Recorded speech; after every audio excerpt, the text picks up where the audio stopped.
So I'm putting the Heartbreakers, Breakdown, and that's for Karl's behaviour last week. Karl, you seem to be a little bit happier. Last week, I mean, we were worried about you. You sort of slipped into some sort of like weird depression. You played placebo twice, so you weren't concentrating. I know what you're going to say, that me and Steve were annoying you, but, you know, that's an easy excuse. I mean, I think the listener can make up their own minds. No. It's just like I say, you know, it's like a murderer, right? He might not have done that if it was a different day, if the sun was out or whatever, and everything just happened at once that wound me up. Right, so it was like a crime of passion. You'd be let off because those sort of you'd never put yourself, say, in a position again where you'd have two people trying to wind you up for, you know, the sake of fun and laughter for the public on a tin pot radio station between 1 and 3 every Saturday. Yeah, but you'd never do that again, would you? Last week it wasn't just for the listeners, it was for you as well, between 12 and 1, before we were even on the air. Why? You were winding me up then, do you know what I mean? Having a discussion. It's alright, I'm used to it, so it doesn't matter. But I found out that I can't do this job anymore. I can't do these sort of jobs where you've got to be happy all the time. Well, you don't have to be happy all the time. No, you do, You really. forget that for the... Yeah, but I can't. Do you know what I mean? I've got things going on in my head. And do you think when Bobby Dabrow's had a bad day that he doesn't go on stage and give 100%?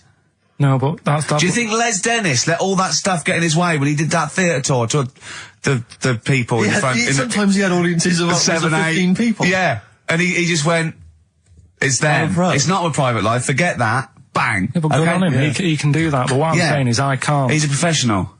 So I was talking to Suzanne about it, because, you know, it did get me down last week. Suzanne's your therapist? Sort of, minder. Yeah. Saying to her, you know, I can't do this sort of job. Normally what I do in the week, you know, I'm tucked away in a studio.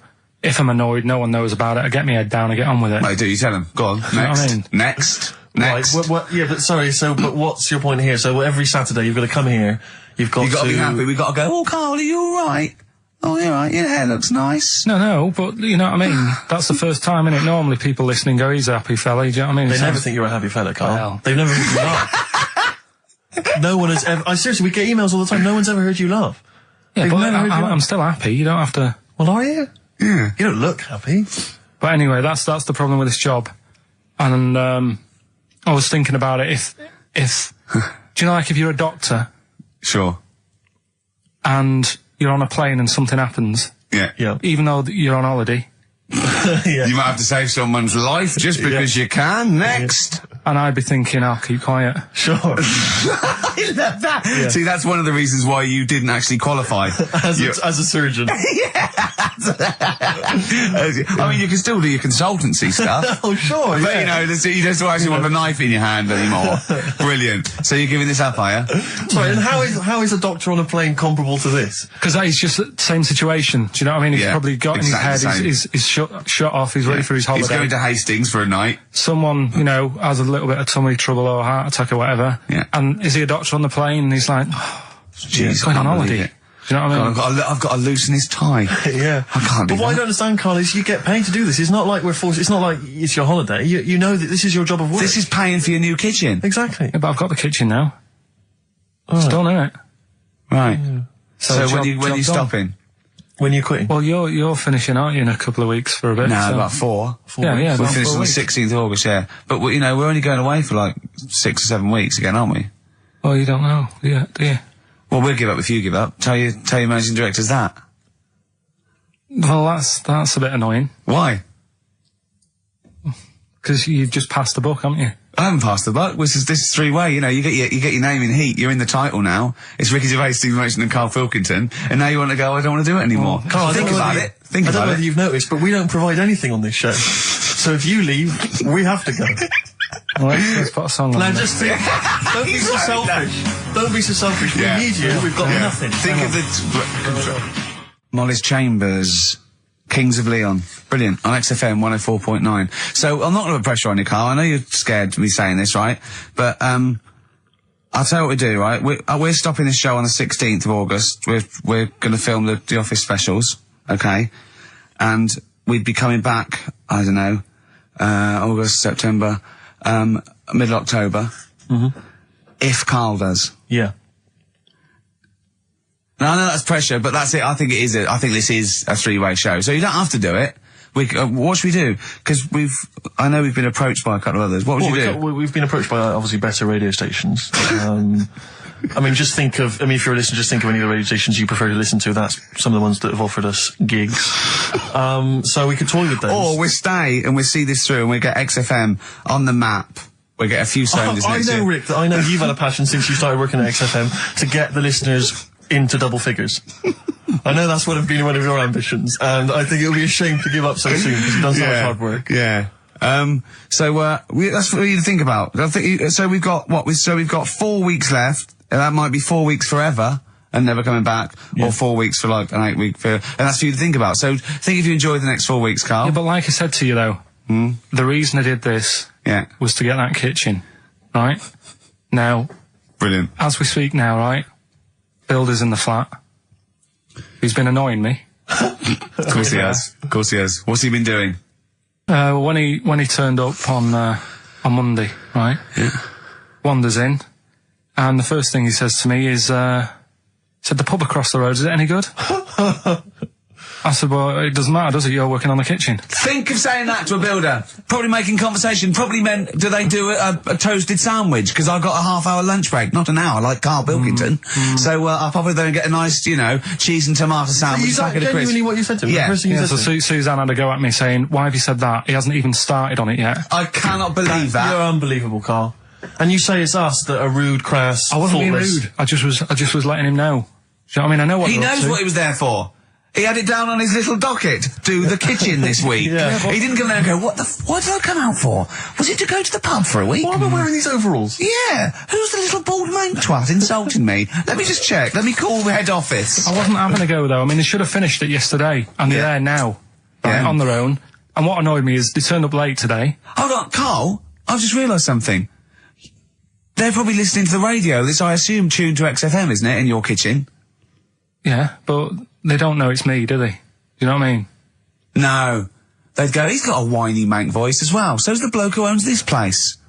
And the bloke who owns this place, when I said, what's that pub like across the road, said, well, you won't be bothering that. He's working on this. No, he won't be able to put two and two together, will he? You've suddenly, the penny's dropped, doesn't it? You've suddenly realised. Look at his face! Yeah. He's suddenly realised they might know it's him. And they could be listening, and they're going to clean you out, mate. Oh, if you are the builder working in, where is it? I won't say the address, but it's Central London, isn't it? Yeah. Go mental. Have whatever you want. Opposite that pub that you like, He'll probably be in there now, so he won't be listening. Oh, insulting a British workman. He should have been in today. Mental. He should have been at 8 this morning, which annoyed me anyway. Mental. Why? I really don't understand why they've got to start so early, right? Yeah. But he said he'll be there for 8, turned up at 9:30, right? Wanders in, and what annoys me is, he could have left all this downstairs. He had a paper under his arm, one of those crossword books, and a pot noodle. Now, I'm not being funny, but most of them take quite a bit of time. A crossword book, he's not happy with just the one that's in the paper. If you're listening, if you are the builder that's listening now, doing Karl's flat, what about pissing in the laundry basket? Lonesome Day, Bruce Springsteen, on XFM 104.9. So, you've realised now that the builder could well be listening, knowing exactly who you're talking about. There's a chance of it. Do you know what I mean? Yeah. I didn't think about it, but you're right, was tuned onto that. I think he did flick it on, thinking about it, thinking back. If so, yeah, he's probably listening now. No, he probably isn't. He probably is about half hour. If he's got any sense, he turned it to Heart or Virgin or Magic or something. But, there is a chance. Good advice to the listeners. Yeah. If you've got any sense, if you finish your crossword puzzles. I think, according to our figures, there's a 5% chance of him listening to it. Yeah. So, if we want to be accurate. Although he isn't a house with it tuned to that, so I think it puts him right up to 50% straight away. But then again, Rick, he's got a job of work. So why would he be listening to this show? Well, he's doing a crossword at the moment. Yeah, well. You better hope he's not listening. Well, I mean, they do annoy me. I'm sticking by it. Yeah, anyway, go on. You might as well keep digging. Yeah, go on. No, I'm just saying they do annoy me, the way they wake you up at 8 and then... Well, that's when they start work. Because I told you, I mean... Oh, we'll leave that one then. Yeah. No, but it's like the other day when they came in, I always like to test them. Do you know what I mean? When I had some work done on the last flat that was in, right, that was renting, the builders were sorting the shower out and that. They woke me up about 7:30. Yeah. Right? Were you in the shower? No, all right. Good thing about a cleaning shower, there's never any hair down the plug hole. Yeah. Right. So, I left early to come to work, right? Sure. And I thought, I wonder what they're doing. I wonder if they have started. So I walked back to go back in. They'd left the flat and they were outside having a Starbucks. And it just annoys me that they couldn't do that first. Do you know what I mean? Have your breakfast first, then come and wake me up. But don't wake me up to then get me out of the flat and then say, right, let's go and have breakfast. Well, they've probably got to get in, haven't they? What for? What for? They can put all the tools in the little lobby bit. Do you know what I mean? Yeah. Just winds me up. Sure. Now the thing is, the guy today who's doing the tiling, that's narrowed it down a bit more, right? When I knew he was in there, I went out for a bit, had a cup of tea and a bacon butty, right, at a cafe. And I went back and I was really quiet, put my key in the door and opened it really quick to see what he'd be doing. And he had actually started work, so fair play to him. What if he'd just been exfoliating himself naked on the kitchen floor? Yeah. I'd say, right, caught you. Don't use my exfoliate. Yeah. So, yeah. Go through, if you're listening, go through the wardrobes upstairs. Go through the wardrobe, get some stuff, yeah. They won't get anything. I've put everything in places where they wouldn't think of looking. For jewellery and stuff. So you're thinking that where have you put the jewellery? I'm not saying. Go on. So you're thinking that they're going to thieve from you as well? Okay, so if you're listening, don't think about the obvious places when you're looking for the jewellery. No. But I do things like, I would do things like, you know, just pop a little bit of urine, maybe in the salt cellar or something. Yeah. Just do something. I'll tell you what I do is I take the toothbrushes in the bathroom, just pop them in the toilet, flush it, and then take them back again, just pop them back in there. Leave them nothing, leave them out. When they were coming last week, I brought the biscuits to work. Suzanne was like, no, really? No, mates. You brought your I brought the biscuits into work? No, it wasn't a tin, it was just a packet of good quality cookies. Good quality cookies. Oh. Yeah, you thought I'll be down if they're out there. God. But that's what Suzanne always says, don't know, you know, why you like this, because, you know, it's not as if you've been sort of harmed as a kid or anything. But I like the fact that you just once said to us that you don't need friends. You don't like friends because they're a bit of a pain. Because they call you up and they want to be with you. Yeah, but mates are a hassle. I woke up today, right, and I think it was might have been on 5 Live or something this morning in the bedroom, right? And they were talking about how it's Nelson Mandela's birthday, 80-odd, 20,000 people turning up at his party. I thought, I'm glad I'm not him. I couldn't be doing with that. 20,000 people. Think of the carpet afterwards. I mean, a good percentage of them were putting out fag butts on his carpet. Yeah, after Tommy Walsh and Charlie Dimmock, what's her name, did lovely patio and a water feature. He's gonna come back and he's gonna go, it's ruined. And what's he doing for his birthday? Karaoke? Chinese meal? Bit of karaoke? I wonder what Nelson Mandela's birthday party is like. Big cake. Bit an enormous cake. Yeah. The Spice Girls jumping out. Yeah, the Spice Girls, isn't it? Well, everyone. I don't know. Yeah. We are the only 3 people that hasn't met him. I thought everyone's file would have been in the cake. Yeah.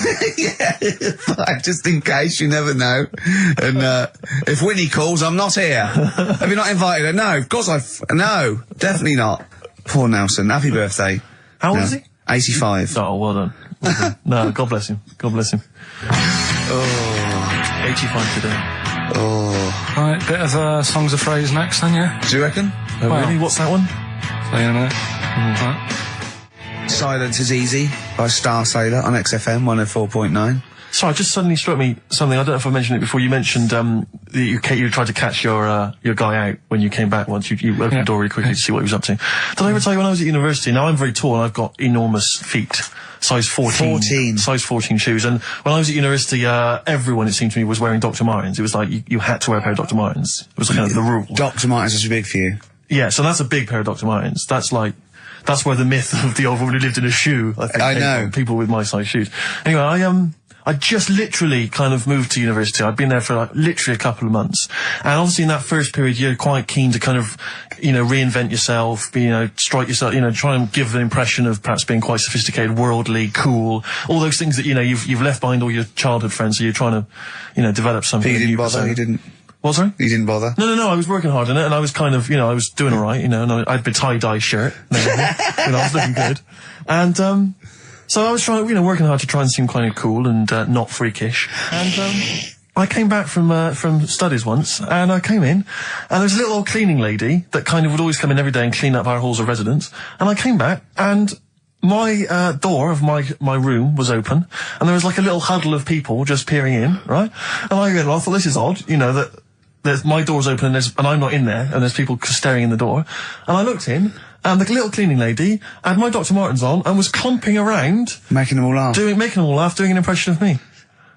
That's amazing. Imagine that. Imagine the psychological scars that has. I know that she's more popular than you. Yeah, exactly. And they go, come on, Maud, let's go to the JCR. Exactly. And they carry her down. They go, drink. And she goes to, Steve, you better have that spotless by the time I come back. And you go, all right, I will. All right. But what I like is the fact that I'm sure that's not part of the cleaner's code. The cleaner's code is you don't have the keys to everyone's room, so you can go through their belongings and play practical jokes. I mean, surely it's a kind of, there's a trust. She must have looked like a wall bracket with it. I went bowling with him once the first time, and we went bowling at this place. Where was it? I mean, Finsbury Park. And I'd never been before. And he goes, you got to wear special shoes. I went, all right. He went, so. He goes, have you got size 14? And she went, yeah, I've got one pair. And she put them on the table, and they look like crusty. Honestly, honestly, it looked like, it was, I just started laughing because they're so long and thin anyway, and they're multicoloured, aren't they? They're two colours, and it looked like Krusty the Clown's feet. And then this teacher went, all right, 14, that is big, isn't it? It is a huge size shoe. You're right, yeah. And it was just the one cleaner in them. Just the one, sadly. She did have loads of kids eventually and brought them up in there. Well, we got songs of phrase, right, haven't we? Songs of phrase then. Okay, let's just have a look at the prizes. Let's just remind us again what exactly songs of phrases, because I know a lot of people put it out of their mind week by week. It's a phrase that's, been said on the show a few times, right? I mean, you remember classics, like, what was We had hairy Chinese kid. Yeah, there's this hairy Chinese kid. Stop squeezing my head. Karl, you're an idiot. Karl, you're an idiot. Some classic phrases. Classic phrases. And so you use various old-time songs and you put them all together, and that spells out the phrase. Before we play that, let me tell you now, you can win. Look forward to this. What's this? The new album from the Star Spangles. That's called Bazooka. Is that out, is it? Never heard of it. When's Bazooka out? Never heard of it. The best summer holiday album in the world ever. You've got the treats on there include the Fast Food Rockers and Laz Ketchup. Yeah, I'm waiting for their second single, because I don't know what that's going to be about. Sure. Is it going to be a bit more fast food, maybe like Pret a Manger? Yeah. Yeah, lovely. This is very good. Yeah, 2 disc set, the best of David Bowie. Inspiral Carpets, the best of them. Still don't know how they string that over 3 CDs. No idea. Bowie's is one. Yeah. We mentioned it last week, the American Song Poem Anthology. That's kind of a kooky collection of songs. And we've also got a couple of DVDs here. Stephen King's Rose Red. I've never heard of it. Straight to video. Yeah, made for television. Yeah. Will never be seen at the cinema. And I'm sure there's a lot of nerdlingers listening, so they will be loving Richard Dean Anderson in Stargate SG-1. Yeah. Free inside, there's a collector's card, plus you can win some exclusive memorabilia.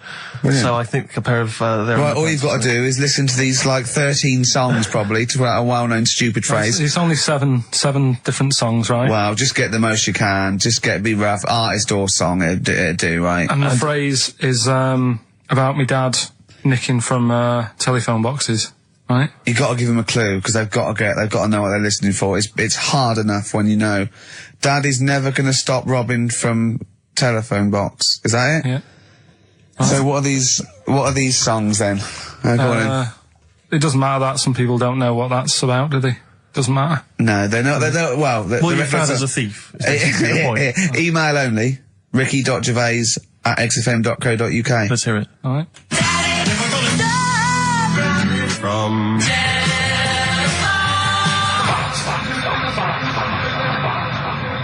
Alright. Also not grammatically correct. No. So it's Daddy never gonna stop robbing from telephone box. Rubbish. Unbelievable. Play it again. I think we just need the song. That's all we're after. Yeah, just the songs. All right. From...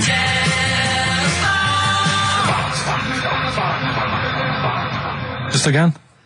Well, this is a desperate feature, It isn't it? really is awful. From... See, Rick, if we took more of an interest in this show, we'd have come in, listened to that, We'd and have said said we're not no going to way. pay it. We'd have said no way. I don't we're care doing how long that. you spent on it. We've got a reputation. Yeah. We've won awards. We've won major awards. We're not putting that tat out. But, Yeah, no. You know, that's what. But we're just giving the listener what they're used to. Exactly. So, I think more fool them for listening. Ricky.gervais@xfm.co.uk.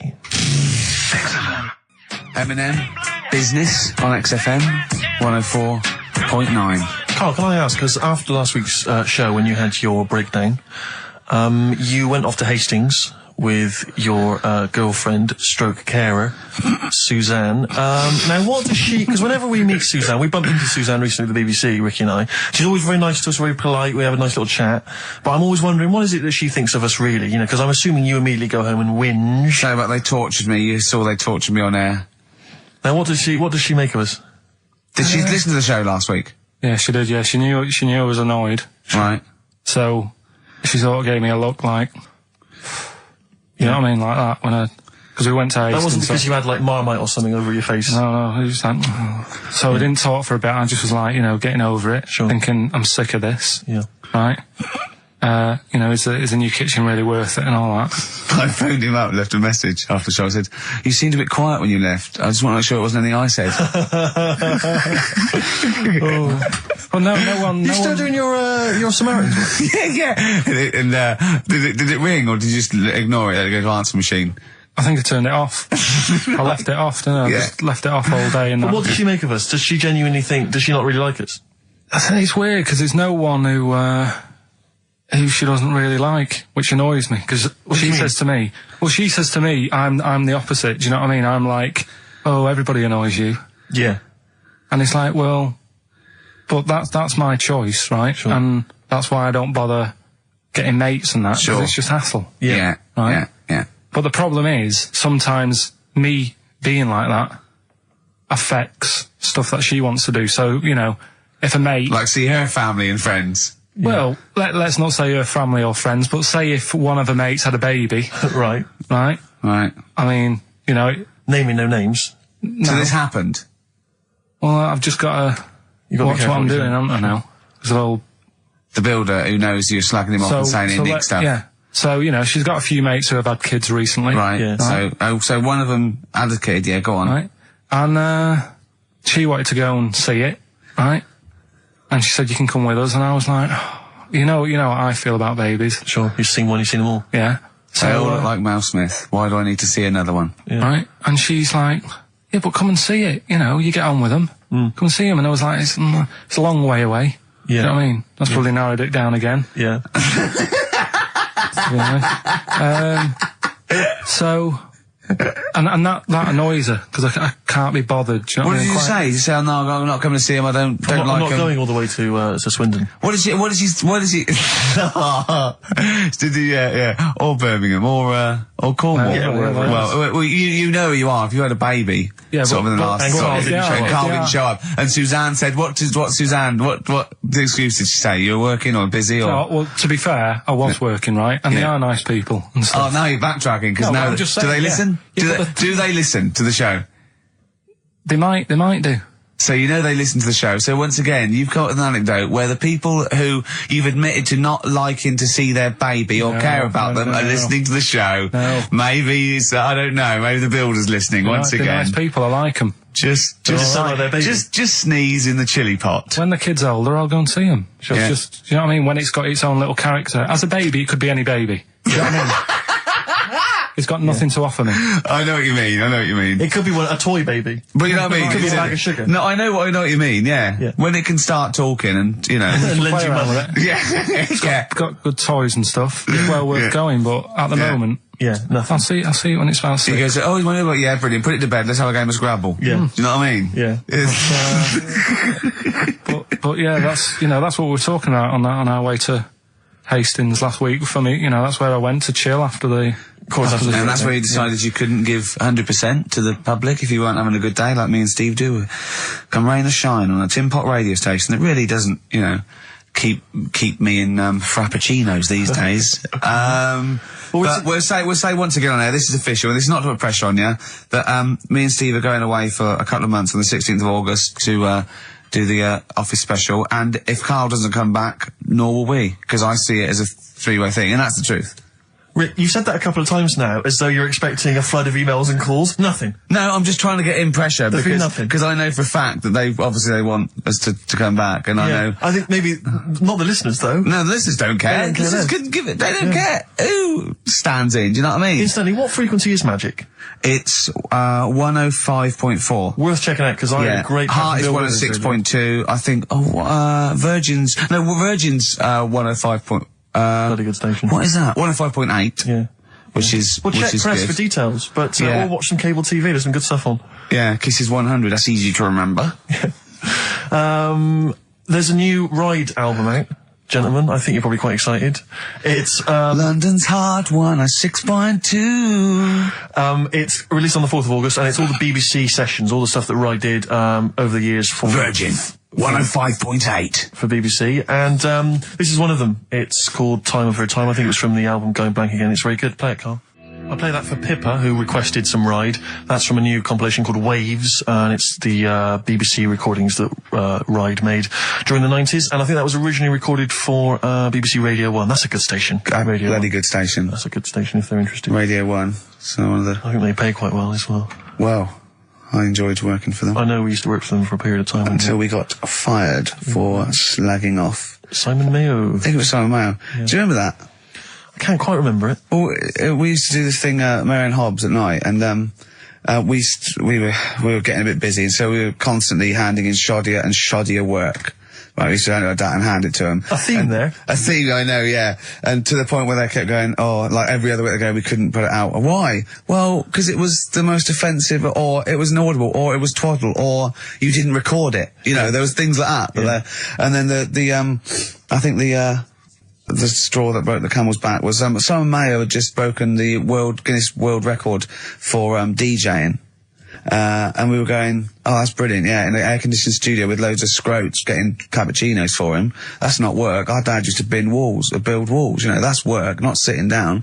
If he wants to break a record for work, and we went off on things like, I know...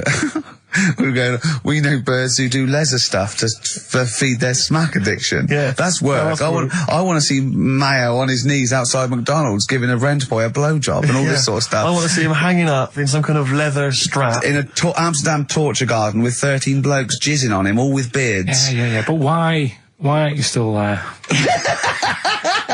Oh dear. Happy days. I think the producer at the time said, we can't. I said, why not? I said, we're not saying he did it. We're saying we'd like to see him do it. Yeah. Right? And she went, oh, he's a Christian. All the more reason. Well, we were talking earlier about friends. You say you don't like making new friends, do you? You're kind of repulsed by the idea of new friends because it's too much responsibility. They might phone you up, they might ask you for a favour, they might need a shoulder to cry on. You don't want any of that responsibility, any of that concern.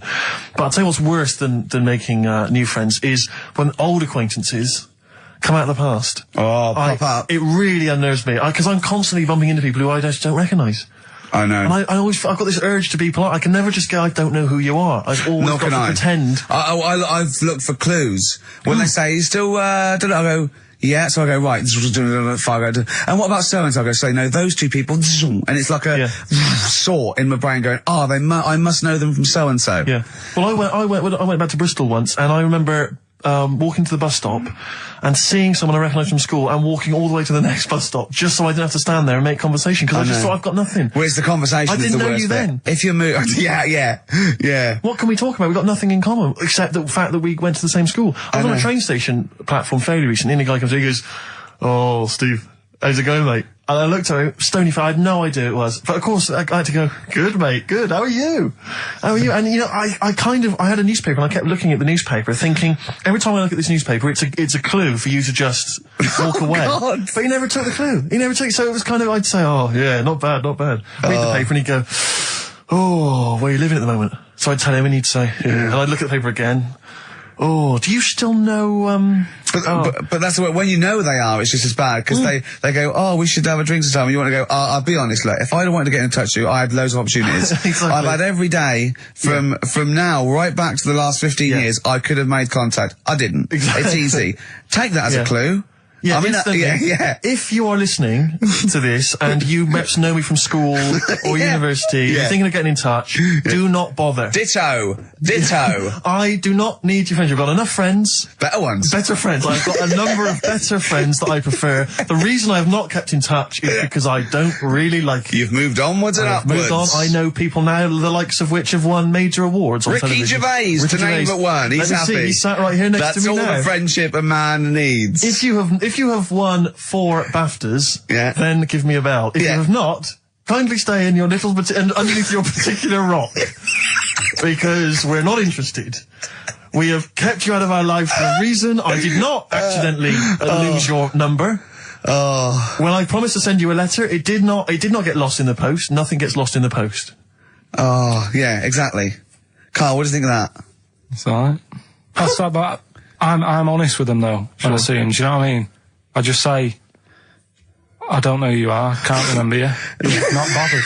I'm not bothered. You know what I mean?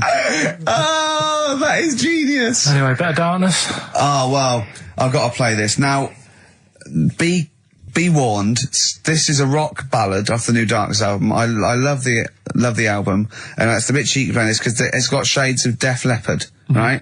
But there's a lovely balalaika bit in it, and it's quite a nice song, right? And it's the Darkness, and they can get away with this sort of thing for at least another 4 months. Radio 1. Cardigans, You're the Storm on XFM 104.9. If anyone from Heart or Magic or Radio 1 or Radio 2 is listening, could well be available come October. Yeah. Alright? Please get in touch. Yeah. I think that my new TV is too big, Rick. I said that I know, when you I bought know it. what I was thinking. But I can't believe it. He talked about this buying it. He's got a bit of cash now, of course. And what is it? 42 inches? 42-inch plasma screen. What did it cost you? $3,000 or something? That's wow, huge. it's ridiculous. $3,500. Big spender. Of course it's too big. Well, I can't get far enough back in my living room for it. You know, you're meant to be, I think, 4 times the screen size away from it. Really? To get out from the air. So that's 4 times 42 inches you're meant to be sitting away from it, which is impossible. Yeah. Well, I'll have to just get friendly with the neighbours. Yeah, watch it through a hat. Yeah. If that's the case, though, are you better off just getting a portable?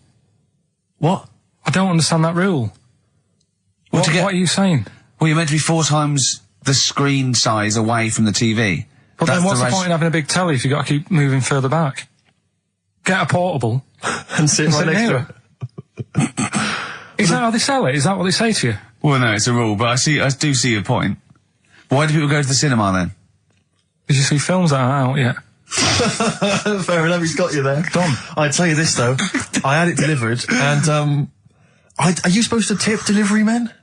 Of course you are. I don't know. If I've never had anything delivered before. I don't know not if it's a courier with an envelope, but if it's a bloke who's struggled up the stairs, two fat blokes with a fridge, then give him a £5 for a drink. But the problem was, I didn't realise, and I was thinking to myself, I wonder if I've got to tip him. And the guy was leaving, and my mobile phone went off in my pocket, and I reached in to get it. He put his hand out, thinking it was a tip. I went, it's just my phone. I felt terrible after he left. I didn't know. What was I going to do? Run down the street and offer him a £5? No, of course not. No, I'm not made money. I just spent it on TV. Yeah, I got no money, mate. I just spent it all on this. To clean out my jar, everything, the drawers. Yeah, I'd take some bottles back. The problem was, it took me forever to wire it in. I thought, I'm not going to pay for someone to wire it up, you know. So it took me about 3 hours to wire it in, and it was huge. And I got it switched on. And the first programme that was on when I got it wired in was Bargain Hunt. I'll tell you this, David Dickinson's tan almost took my eyeballs out. It was incredible. It was like X-rays. So close. You know, a huge plasma screen with this orange thing coming out, and he keeps turning to the camera, doesn't he? Just to get you. Yeah, he turns away. You get a bit closer. They go, "What's he doing?" He just turns around, takes the cornea off. What do you think, Bargain Hunt is? Bargain Hunt. Oh dear, that's why I'd buy a plasma screen to watch Bargain Hunt. I mean, it's ludicrous. This is the problem, is because what do you watch? I mean, have you watched anything that's been worth having? The only thing I've watched really worth watching. 24. Well, 24 works great, but also films. Obviously, that's the main reason I bought it, because films just look amazing on the DVD on the plasma screen. So if you're into films and that, it's just that I only, I've just got the 5 channels and flicking about. I'm not impressed. I mean, I can understand why more people listen to radio and stuff. Yeah. Well, not this one, but go on. Well, when was it? When was the last time I sort of sat down and had time, because I'm always busy doing stuff and that. Sure. Moaning takes up about 3 hours a day. When did Wimbledon finish? A couple of weeks ago. Right. Found myself sat there, right? I'm not having a go. I know we stopped Cheeky Freak of the Week and all that, right? So I'm not going to be having a go. Christ, I sat there. I'm scared. No, I'm not having a go. You've always got to remember that. Go on, just get on with it. Get on with it. I'll apologise after. I'm just saying, watching Wimbledon, it wasn't, you know, one of the major games. It was little fellas in a wheelchair having a game. Little fellas in a wheelchair. Right. But for me, I mean, you know, great. They're doing a sport and everything.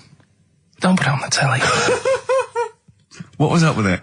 There wasn't like a rally going on. No, do you know what I mean? Do you know normally, Christ. like with the well, not to Enman, but with some of the other, with some of the other players and that, they're playing for ages, aren't they? It's like, oh, who's going to win this and that? Yeah. None of that. It was just like, hit it, net. Oh, Christ! Oh, God! I don't know what to do!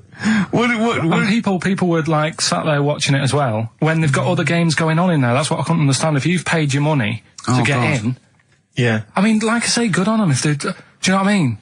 But it would have been, I don't And they know, will start first in the marathon. I just thought it would have, you know, give them a game of swing ball or something.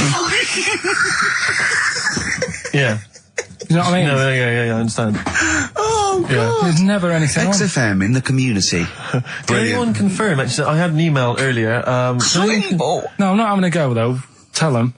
This is what I'm like, aren't I? Sorry, this is recording you as well. What do you mean I'm not having a go? Tell them. Do you think you just said that to me? That do you think you haven't got a microphone? You just said to London, keep wheelchair sport off the telly because they can't get a rally going. You called them little fellas in wheelchairs.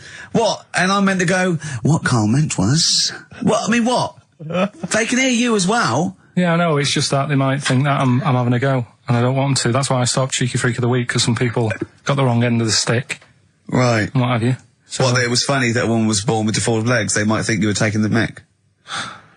So anyway, I just was wondering if anyone could confirm. We had an email earlier, I forget who sent it in, but thanks very much indeed for it. They said that the Paralympics began this week, and apparently during the opening show, the entertainment was provided by Riverdance.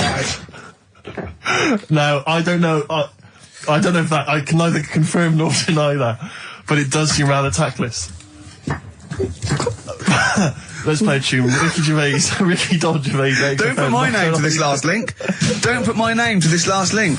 Ricky.Gervais, XFM.co.uk. Oh. Magic, Virgin, if you're listening, we are available probably sooner than we thought. Making plans for Nigel.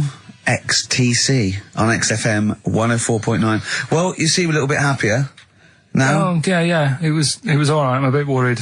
Like I say, the last thing that we just talked about, I don't want people thinking, you know, we're having a go at anyone, because it does do me head in. Because I'm the one who always has to deal with it as well when people do. What?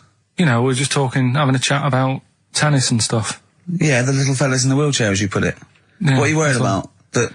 Just that they think we're having a go and that, because sometimes I do have to take calls and deal with all this stuff, right? You don't see that. You don't see the hassle I have to go through. No, but I don't often say things where I'm likely to get a complaint. Yeah, but I'm just saying it wasn't meant to be taken badly, do you know what I mean? You're allowed to say you thought that the quality of tennis, because they were confined to a wheelchair, was poorer than, say, Sampras versus Agassi. I don't think that's in question. It wasn't as good a game of tennis. That's what all you were saying. You weren't saying they shouldn't play or... Wreck the grass. Right, mess. Well, stop while No, you're ahead. I'm just saying as well. That just... I can confirm, incidentally, we've had several emails, I can confirm that Riverdance opened the Paralympics in Dublin recently. So I'm sure that was very good, very entertaining. Leave it then. Yeah, no, I'm sure it was entertaining. They're very good. Who was it that thought? Was it Jimmy that thought it was short for Paraplegic Olympics? Really? I've no idea. Yeah, it's parallel Olympics, isn't it? It's yeah. Right. But as we pointed out, that would be pretty much blow football. Yeah. There wouldn't be many sports in the Paraplegic Olympics. It stands for Parallel Olympics. I'm educating, Karl. Don't let me like that. I'm educating. I'm not saying funny little fellas in wheelchairs playing up the grass. What? I'm always educating. I'm always telling you about stuff that I learn about and that. That you get offhanded over, and it's about a monkey who became king. No. So No? Have you got monkey news this week? Got a little bit of monkey news coming up. What does he do? Drive to Spain, rob a bank, or get married? No, we've done all them, haven't we? We have done all them. Yeah, It's a good one. It's a good one. And in fact, it's a bit related to what we've been talking about in a way. Oh, God. That's good. Okay. Last week, after your nervous breakdown, you went to Hastings. Yeah. Can I ask, why the hell did you go to Hastings? It's so arbitrary. What do you mean? Why go to Hastings? You lost him on arbitrary. Why did you choose that above all other places within... It's amazing, isn't it? You look at his face when you say a word that, you know, he doesn't understand, and it just goes dead. It's like when your computer freezes. Yeah, it is like that, yeah. Is there an equivalent to Control-Alt-Delete when Karl just doesn't understand, so we have to press, like, knob, bollock, finger up arse. It takes him out of his sort of stupid, doesn't it? Now, that's three things to press, but you've only got two hands, so... Wow. Yeah, I know. God, what would I do? I'd have, hold on, so I could have the thumb of my right hand, pop that up his arse. I'd have probably my index finger of my left hand on his knob. How would I press his testicles? What would I use? I'd have to use some other part. Shall we try it? Yeah, let's go around there. Let's set out. Look, come on. What? Sit I down. just think it's time to go have a little kiss. No, you've done so well. I've already had a little, What happened, Karl? He loves it. I'm just going to give you a little kiss. Just for the webcam. Right, hurry up then. All right, on the lips. No, not on the... Come on. Oh, God. I love it because he hates it so much. You wouldn't get that radio on. But it means I could have kissed Chris Moyles. What? I could have kissed Chris Moyles on Radio 1. Milesy. Give Milesy a little kiss for all his good work. Do you enjoy that? Yeah, it's good, yeah. What happened to Chris Moyles' show? Is he not on anymore? On TV? Yeah. No. Turns out he was too fat and talentless. Do you want to tell us about Hastings? Where did that come from? Eh? What? Yeah, Hastings. Yeah. It's alright, yeah. What's there? Not much. It's just one of them Is there places... Yeah, it's good. I think that's what's good about it. Nobody knows, right? Because last weekend it was roasting and you saw pictures of Brighton and it was heaving, right? Hastings, hardly anyone there. And yeah, it's got a nice little beach. Yeah. Sand? Sandy No, beach? pebbles. Well, that's alright, isn't it? You don't want the sand. Why does he want sand? Of course he wants It's a sand. little bit, don't it? It's murder building a sandcastle. No, you just sit there. Yeah, you can't walk on pebbles, can you? It's, What do you mean? Well, it's all kind of, it's sort of a bit, you know, dodgy underfoot. It's alright. The only annoying thing is, right, it's one of them places that it's great to visit for a day. Yeah. But I wonder how people who live there get by. Why? Because all the shops are like them things that you go in and it's like a little pebble with a pebble stuck on the top and it says Hastings on it. Yeah. So every shop does that.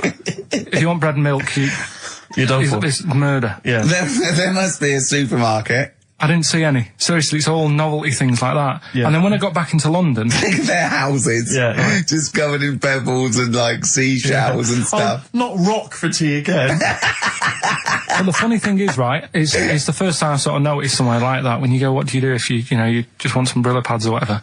I'm walking in London. Never concerned me that.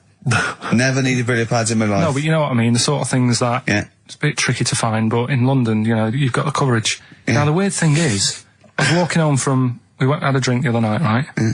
Walking down the road, and there was a shop that just sold, in London, chess pieces. Yeah. Is that the one on Great Portland Street? Round the corner from it. Yeah. Yeah. But I think that's mental. I remember being in Brighton once and seeing a shop, and all it sold was the foam you put inside cushions. Yeah, there's one of those at Pentonville Road. But I don't know who opens a shop like that. I know where these things are. There's a hole in the market. Yeah.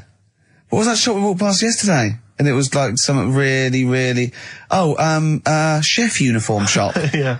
It's Dundee Street. Yeah. I'll tell you what, I opened a chef uniform. Mainly sort of check trousers and white hats. But there must be a lot of chefs around. I'm eating all the time. Someone's making the food. Yeah. The funny thing is, on the chess shop, right, they mustn't have been doing that well. And someone the bosses must have been sat there going, not really working this, is it? Yeah, right? people only buy one chess set in their life. Yes. Right. Yeah, but the funny thing is, on the door, it's just said, come in and browse. Which I thought was odd. Did you? No, it was shut. Right? but the funny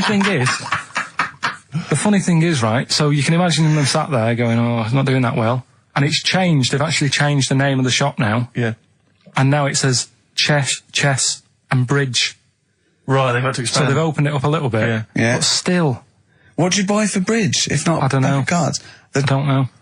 I don't know, I don't play bridge, but I don't know, I don't think you need a lot of stuff for bridge, except a pack of cards. I remember going a table. When I was on three friends. On holiday once in Devon, past a shop. I don't know, if you ever need it, if you ever need an antique marionette, let me know, 'cause I know where there's a shop. Okay, yeah. Antique marionettes! I know. Again, you only need one, unless But I you're a want to know collector. who goes into this business. Well, son, what are you doing? Going to university to do law, father. Well, there's a factory there that makes the little plastic bits that goes on the end of chair legs. Do you want to take it over from me? We're not really, no.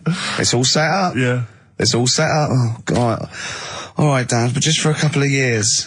Someone's got to make them. Someone's got to know. make the little plastic bits that go on the end of chairs. Well, if you make them, call us on the 123497734. Weird though, isn't it? Weird. Weird, though, isn't it? Right, listen, songs of phrase answers next. We'll go out of the Well, way. I'll tell you what, play it once more, so that people have got a chance to actually enter.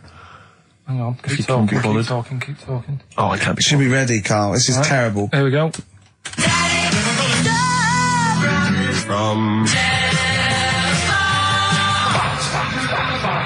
Right. That is the well-known phrase, Daddy's never gonna stop robbing telephone box. The well-known phrase. And we're looking for the songs, I think. I don't care. All right. Libertines on XFM 104.9. I'm Ricky Gervais, with me Steve Merchant. Over there is Karl Pilkington. I'd be great for Heart. You really wouldn't would. I? You really Virgin, I'd probably. But Radio 2 would be my first. All one. Late night one would be good. All good stations, all professional stations. Yeah, 4 All weeks to have an go. audience, all have 4 an weeks to go before we may give up or we may come back. Who knows? It's all up to Karl Pilkington. Can I just extend an apology? I was a little bit crass earlier, and I made some unsavoury remarks about Radio 1 DJ Chris Moyles. I'd like to apologise. Funny man, Chris Moyles. I would like to apologise for that, but it gave me an idea. You, the listeners, who do you hate? Email in ricky.gervais@xfm.co.uk. I just think that we've never really used XFM as a kind of, well, as a research tool, really, and it seems to me that we can get great opportunity. And it's here. this, we don't sort of do this thing, we don't go on there and sort of like slag off other people and people in the public eye. Well, we pick on targets that can't fight back. Helpless, the elderly, you know, people suffering in some way that really, and particularly we don't want to pick on people like Chris Moyles, who's got a big platform, much bigger platform. We want people who can't answer back. Yeah, so, who do you hate? That's us. Who do you hate? I don't want people you went to school with or your Do you know boss. what I hate, Steve? Who do you hate, Rick? Right, my top three, just in the top three, would be Hitler, Mussolini, and General Pinochet. Really? No, probably Moylesy, Harry Potter, and Jamie Oliver. Nice. But what are your top three? Now, don't make them comical. Don't make them. These are the people that wind you up when you see them on TV. If you hear them on the radio, if you see them in a magazine, they just they make your kind of blood boil. It might be us. It could be us. Well, I'm expecting that. We know that. We're not stupid. We could take it as read that it's us. Yeah. And then if anyone other let's than us, assume it's us, so we want other people. Yeah. But we just I want to draw up the top five people. I don't want to hear things like Tony Blair and Jeffrey Archer and fascism. No. Just people who make your flesh crawl for no fault of their own. Well, really? Well, sometimes their own, because they're talentless or fat. But that'd be good. That'd be a good long-term poll over the next 4 weeks. And then in 4 weeks' time we go, well, we're off. We're in the top 10. Exactly. But here are the other 9. So I think it's just genuinely going to be quite interesting. So ricky.gervais@xfm.co.uk. Maybe who you hate and why. It's like giving a reason in the diary room. Yeah. You can't just nominate someone. You've got to say and why. Sure. But if you can't be bothered to write and why, just nominate. Yeah. Because that means we've got a lot of reading to do if they start doing that, Rick. Yeah. Keep it down to one sentence. Yeah. You know, so the reason to be so-and-so because they can't walk. Something like that. Sure. Maybe. Now then, we were playing earlier songs of phrase. We have had, I mean, the answers I could literally count on the fingers of one hand. Now the right answers, even less so. But, do you want to play it once more, Karl? Oh, God.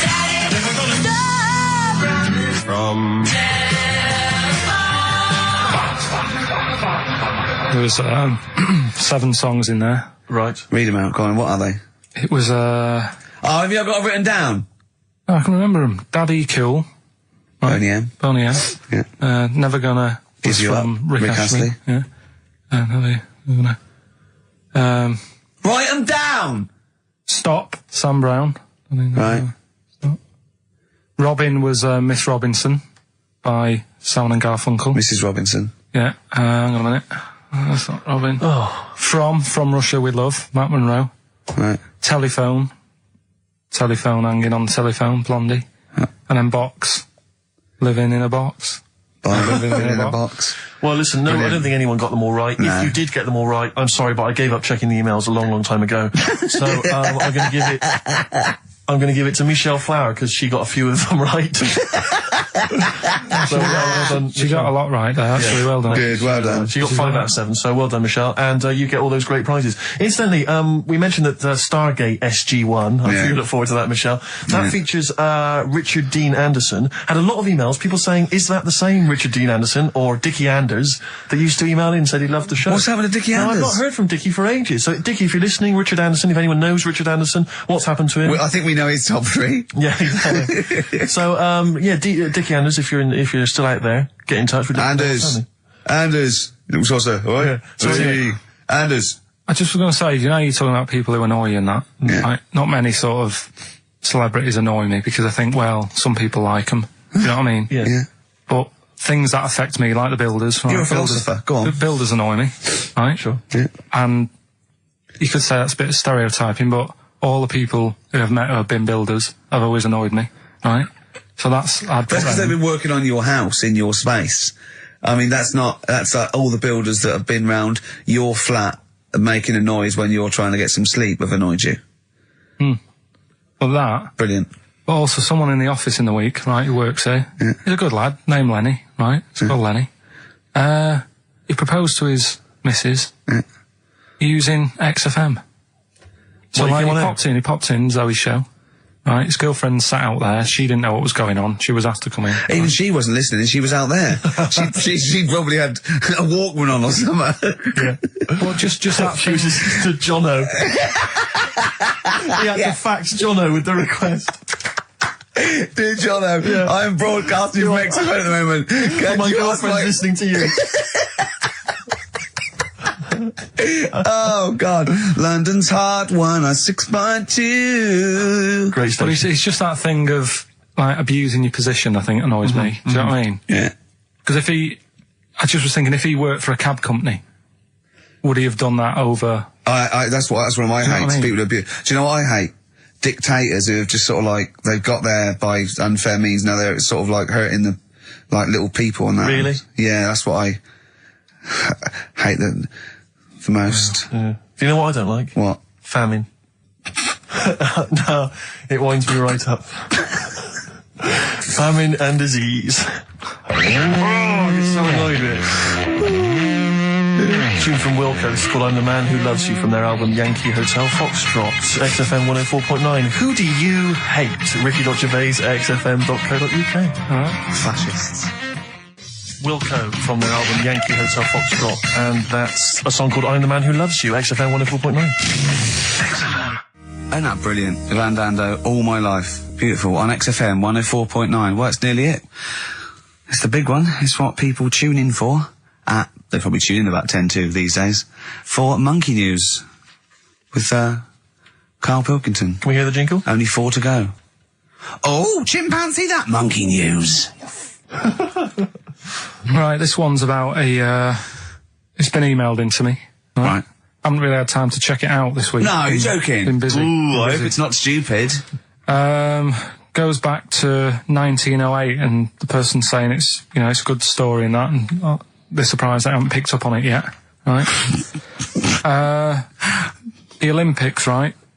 In 1908 in London. Apparently it was meant to happen in Italy, but it was cancelled. Don't know why. Right, and it happened in London. Anyway, 400 metres. Right, it was meant to.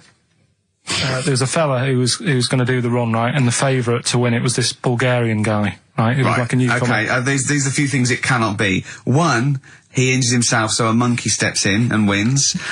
2, he does a drugs test. It turns out that he is a monkey. So if it's either of those, right, I'm gonna go mad. So anyway, so the fella, right, this favourite, everyone's putting the money on him, thinking, yeah, he's going to do it. Is he hairy?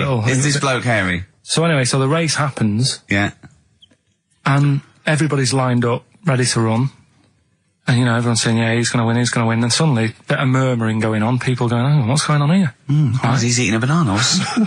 And there's a fella in the lane next to him. Yeah. Right? He's going up, who's that? He doesn't look familiar. Oh, Christ, Karl. Right? Doesn't look familiar. Who's he? You know, weird. What's going on? What's going on? What's going on? Yeah, what is it? What is it? Or who is it? I mean, or not what is it? So they go in.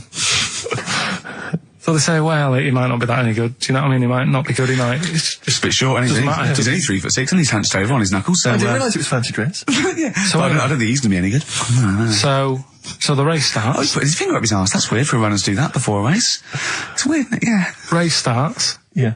The fella that no one recognises wins it. People go, what's gone on here? Yeah, sure. Do you know what I mean? We had our money on the favourite. What's gone on? Who is this guy? Yeah. Anyway, he stood up there, right? He's looking well happy. Yeah. He's lifting the trophy and everything. Right. Long arms. That trophy's higher than... So anyway... He's only 3 foot, but the trophy's 9 foot in the air with those long arms. I'm suspicious. Go on. They had the picture in the paper the next day. Sure. And everyone's going, yeah, he was fast and everything, but... quite hairy for a run. Oh, I'll tell you what. Quite hairy for a run. Because normally they shave themselves, don't they, to make them faster. And how did he manage it? It's really hairy and that. So anyway, he wins the stuff. He walks away with a cup. The people who are in charge of the running, or like the Olympic Committee, look further into it. Turns out it was a chimp. Right, keep talking. No, don't keep talking. Shut up. This is monkey news. If you can't handle the news... It's news from 1909 and I haven't heard about a chimp winning the Olympics. Be quiet. What happened there then? 400 metres, right? Now the thing is... talk shit. The only thing was, Ricky. It took so long for the Olympic Committee, right, to find out that it was a monkey.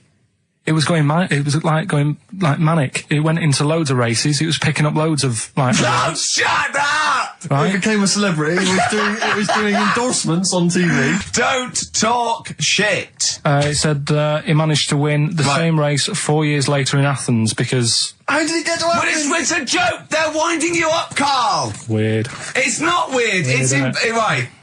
I do not believe it. Well, that's okay. There's only 3 of them to go then. Right, because we're probably all leaving in 4 weeks' time, and that's the end, I've got to get onto a sort of mainstream radio station, because I don't think there's any other sort of tin pot place like this, is there? No. So I'm going to clear up my act a little bit. I've got an album from the Capitol Radio Library, and it's the best punk album in the world ever. So if Cap's listening, I'm just going to show that I can do a mainstream. I'm play a classic song and I'm going to announce it and everything. So if you get a job on a decent station, you'll take me with you, will you? We're a pair. Brilliant. So, okay, here we go, right. If anyone's listening, just to show that I can do mainstream radio, okay? Well, that's all. Okay. Well, you're getting nervous. Okay. Come on. Shall I get a monkey and do it? It's alright. Okay.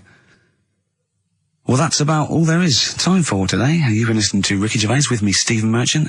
Across the way, K-Man Pilkers. We're going all the way back now, a classic song from the late 1970s, and this is Devo with Mongoloid. Okay, the film review. Gladiator. It's alright. Nothing great. It's like an old, sort of an old version of Rocky done in the olden days, really. Right. A bloke fighting other people. Sure. How sort of well known is the story? Do you reckon people know the basics? Well, just very quickly, just do the plot. Quickly. There's a guy called Max. Maximus, yeah. Yeah. There's Caesar, and there's Caesar's kid, and Max goes to war, sort of wins it, comes back. Caesar says, you're good at what you do. I wish my son was as good as you. So I want you to be in charge when I die. His kid finds out, a bit annoyed about it, kills his dad, because he don't want anyone to hear that he said that he wants him to be in charge. Yeah. So his kid gets in charge and thinks, I'll show you. You're not going to be king, I am. You're going to be a slave or something. And then... next thing you see is... Sorry, can I just stop there? My only thought is the film's 3 hours long, so maybe we should go through the whole plot. We've done the first 10 minutes, but go on. So, yeah, he's a slave and then... Yeah, but then, that was an interesting bit that I thought, right? I mean, I was watching this with a girlfriend, she was already annoyed because she wanted to watch Friends on E4. Okay. Yeah. It was a good episode as well this week. Was it? Yeah. Don't tell her that. Okay. Right. So she was annoyed and she said, "Come on then, put it on." And I got it wrong straight away because it says on the back 149. So I thought that was an hour and 49 minutes. It turned out it was 149. No, I thought it was 1 hour 49. Yeah. But it was 149 minutes. Sure. So it overran anyway. By 40 minutes. Yeah. People got sick of him and they said, "Oh, we'll have to get rid of him." So they tried to. He loved cakes as well as women. Okay. So they said, "Let's poison a cake," and they poisoned a load. Of Easier than cakes. poisoning a woman, wouldn't it? And he ate these cakes, and it just didn't kill him. And they were like, "God, what's going on?" And they kept giving him more and more cakes, and He was suspicious. and that didn't work. So the fella said, "That's it, I'm going to shoot him." So they were like, I'd be there, sort of punching people in the arm. Oh, yeah. Oh, that's a great game. Oh, I love that, punch people in the arm. Is that part of the Olympics now? it's, I think it was exhibition this year. Right. But it's going to be a pro next It's going to be the Winter Olympics because you've got to do it in just a cap sleeve shirt in winter. Yeah. So you're playing that? She, but whilst But she didn't appreciate that. She used to go, ow! No, I always think whilst I was doing that, they were like the Charlie's Angels and they'd be sorting out a mission somewhere. Because they were really like, there was something about them that you thought, they're special. They were private detectives. What do we work for a man they never see? Tell us the story. What have you learned? Do you want to ask some questions? No, not really. Just sum it up in a minute. What do you Can't think? do it in a minute. Well, can I ask some questions then? Where was he born? Austria. Tell us about his early life. Right, he was a young lad. Brilliant. What in his early life? Okay. Yeah. What's the name? His mum was his dad's second cousin, which is a bit weird. Yeah. That is weird. They had 5 kids. Steve's going, yeah, it's usually first cousin where I come from. Oh, that's unfair, isn't it? There's no need for that. No, What do you do in your leisure time? I like, going out for food and that. For foraging. What do you mean going out for food? go They out. come have a little hole and go hunting. Yeah. This is Karl. He's hungry. He knows he has to get to the greasy spoon by 11. Wow. Wow. Wow. Many of Karl's close friends have never made it across this road. There was a zebra crossing installed just for the safety of Karl. Beep, beep, beep, beep, beep, beep, beep, beep, beep. Can I have a bacon butty? And Karl is enjoying his... Wow, but he has to get back. His girlfriend's asked for one as well. She's home with a PlayStation 2. Wow. We just had a call from someone saying his company would sponsor Karl, right, to be raised by all these balloons if he could have a walk-on part in the office. And we immediately went, we're worried about that sort of thing. You can't really promise that artistic, And I was worried about the legality of it as well. How can you promise someone that for personal gain that's a private and all that sort of stuff, right? And I went, I don't know. And anyway, put the phone down to him and Karl went... I love the fact you're more effing worried about that than me being raised 30 feet in the effing air. You started getting scared, did you? Are you worried about it? Well, You're quite excited about the idea of the challenge, aren't you? I like the idea, but I want, like... Why do you like the idea, Karl? Oh, what if it went all wrong and we're there going, the humanity of it. I think we need Karl to get... is he's just And the rope would pull out my trousers. Oh, no, it's definitely got to be Dr. Fox if that's going to happen. God. Oh, we've got to do this. We both think she's a fine presenter, and I think she'd do very well on it. And I think it's a good move as well. Yeah, but can you just say it's not forever? Isn't it? No, I think she's she'll done- become more popular than us. And I At least she can- think that'll be the end of us, to be honest. Well, she can that- string a sentence together. I think she'll get lots of PR and everything. And she goes out with Big Boy Slim, Big Boy Slim, who's, a good DJ. he's a good DJ. And, is her name Zoe Slim now? Yeah. Right. There will be nothing. It's 3 months, isn't it? She's taken over for. Is she getting paid the same as us? I don't know. We'll find I out. bet it's a hell of a lot more. I'll go mental. I bet it's good money. It's good work. I'll go mental. A kid used to take a horse into the house. Sorry. Whoa, Yeah. Whoa, Neddy. What do you mean a kid used to take a horse into the house? Where did he get a Unbelievable, right? horse? Must have nicked it from somewhere. Mustard on. You've seen horse in it? No. What, is that from outside the saloon round the corner? Yeah, was it just tied up with a bit of lettuce? Right? Oh, that's great. Did Big Jake come looking for it? I'd been out. Oh. Sorry, let me get this. This was before the lynching stopped or after. Where did he get a horse from? What do you mean he must have nicked it? His mum said, where'd you get that from? I bought it. All right then, but keep it out of the kitchen. I don't want you going cattling rustling. Where did he get a horse from, Carl? And how long did he have it for? Was he leading it or riding it? Mum, open the door, I can't stop. I can't stop it. Open the patio door as well. Looks like we got us a runaway. What do you mean? I've sort of... Don't think you can ever be boring. No, but what I've done, I've took like different ones. So I've took a good one that I think, that's a good quote. That was worth putting in a book. I've put one that isn't really a quote, so I don't understand it. Oh, yeah. One that isn't clever. and a funny one. So a bit of variation all out of one book. Oh, how long did this take you? What did you do? Did you sort of like sit? About half an hour last night. And did you sit sort of like quietly at a desk or something? No, just in the lounge with the telly turned down. Oh, right. Just to give a bit of light to the room. Just had it on, but turned down. Have you figured out lights yet? So, so the first one, and it was like they stuck some bacon on his head. And as ever, the vital piece of information, i.e. the reason, Karl seems to have forgotten. Because the worm was in his body, and they said everyone likes the smell of bacon. Including worms. Even a Vietnamese lake worm. They love bacon. Remember last week when I said about the little fella with the bone with no brain, and you were proved wrong? No. We were saying it wasn't a little fella. We were saying it was a stillborn child. It wasn't a little fella. You're changing it now. You weren't having any of it last week. Right, hang on a minute. I'm getting confused. There was a Vietnamese snake that went inside of a soldier. A little like maggot or some sort that you have to get out of your body because it causes problems. Yes, and so in order to get it out of the body, they strapped bacon to his head. Yeah. That is great. This doctor. And did that work? I think so. They had a picture of him smiling. Oh, God, what, the worm or the bloke? The bloke. Oh, dear. Honestly, I hope someone knows the story. And it was about 3 years ago, I reckon. Okay. And, it did work. GI bacon. So this is why the worm burrowed out of his head to get the bacon? Get to the bacon. Right. That's great. When my dad was when he was a taxi driver, you used to have to sort of do your bit for the local area. Oh God! By taking the Forrest Gump people to Blackpool. Yeah. Is that what they're called now? The Forrest Gump people?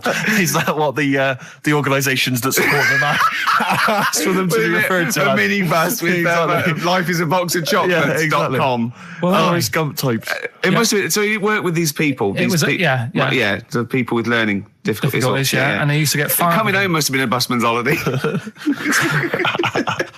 So he got 5 of them in the cab. Yeah. And he had to go to Blackpool, and 4 of them were really good, behaving themselves, didn't mess about, weren't fighting and stuff, but there was one who was just causing loads of trouble and he couldn't control him. Oh, and what you've got to be able to do with people like that, you don't want them to get stressed out because it's not good for them. It stresses them out, and you could end up with a bit... Thanks, Dr. Karl. You could end up with a bit of a riot on your hands. So he thought, I'll nip this one in the bud right now. And he pulled up just on the outskirts of Blackpool, and he took the one out that was causing problems and put it in a wheelie bin. Oh, no. Oh, I'm sorry. I apologise. He did what? Oh, he did it for the good of the others. He put it in a wheelie bin. He was having a good time. He thought it was one of the rides. Can you stop saying it? He had another problem similar to it where he had a little minibus, and it was his job to take a load of old women to the bingo hall, and it was miles away. And he took him there. There was no problem. About 10 old women in a minibus. One of them was causing trouble, so he pulled over it. No, right. So he took him there. Everything's fine. He dropped him off. They had a lovely night. Yeah. Right. They had a lovely night. Won a bit of cash. Coming back, it's a bit of a late night, and they all started moaning at him, going, "I want to be dropped off here. Take me there. I want to be dropped off first. I've got to get up early. Blah blah. My husband's expecting me. I'm already late. Take me here first. Take me there." And he just pulled up in the middle of nowhere, said, "Get out." And he made them get out, and they all called for taxis. They charged that company who was meant to be taking them home in the minibus, and he got the sack. My mate, Anthony, his mum called up my mum and said, I've got to meet up with you. I've got to have a word with you. And she said, what about? She said, I don't want to talk about it over the phone. So she goes, oh, right. Well, yeah, come round tonight then. So anyway, my mum sees me. She don't want to be in an awkward position and, like, be a bit embarrassed and what have you. So she sees me and she goes, right, Anthony's mum's coming round. What have you been doing? Yeah. So I go, oh, God. I said, I've been nicking stuff. So she goes, like, what? So, not big stuff. I've had a few calculators and Mars bars and stuff. How many? I'll just work it out. Hold on. Works out at 7.2 per day. So, how many calculators do you need? So it was when that phase. You failed maths, didn't you? Everyone wanted a calculator. It was like a trendy thing, wasn't it? Right. Oh, yeah. In Manchester a couple of years ago, yeah. So anyway, so I told her all this and I confessed to, like, computers will make it there one day. confessed to There's magic in the back of battery. Go on. Confessed to nicking all this stuff. She comes round. She only wanted to borrow some money. Brilliant.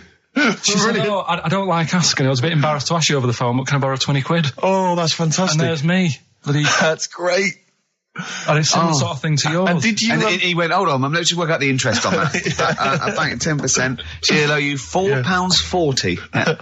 Oh, so your mum was a loan shark. yeah. And did she mention? She went, I just with that other, because what I'm saying is presumably you got your mate in trouble. No. Right, you didn't. No. She went, no worries, I'll just go and get my purse. It's on the dressing table. Exactly. Yeah. Karl, do you want a cigar?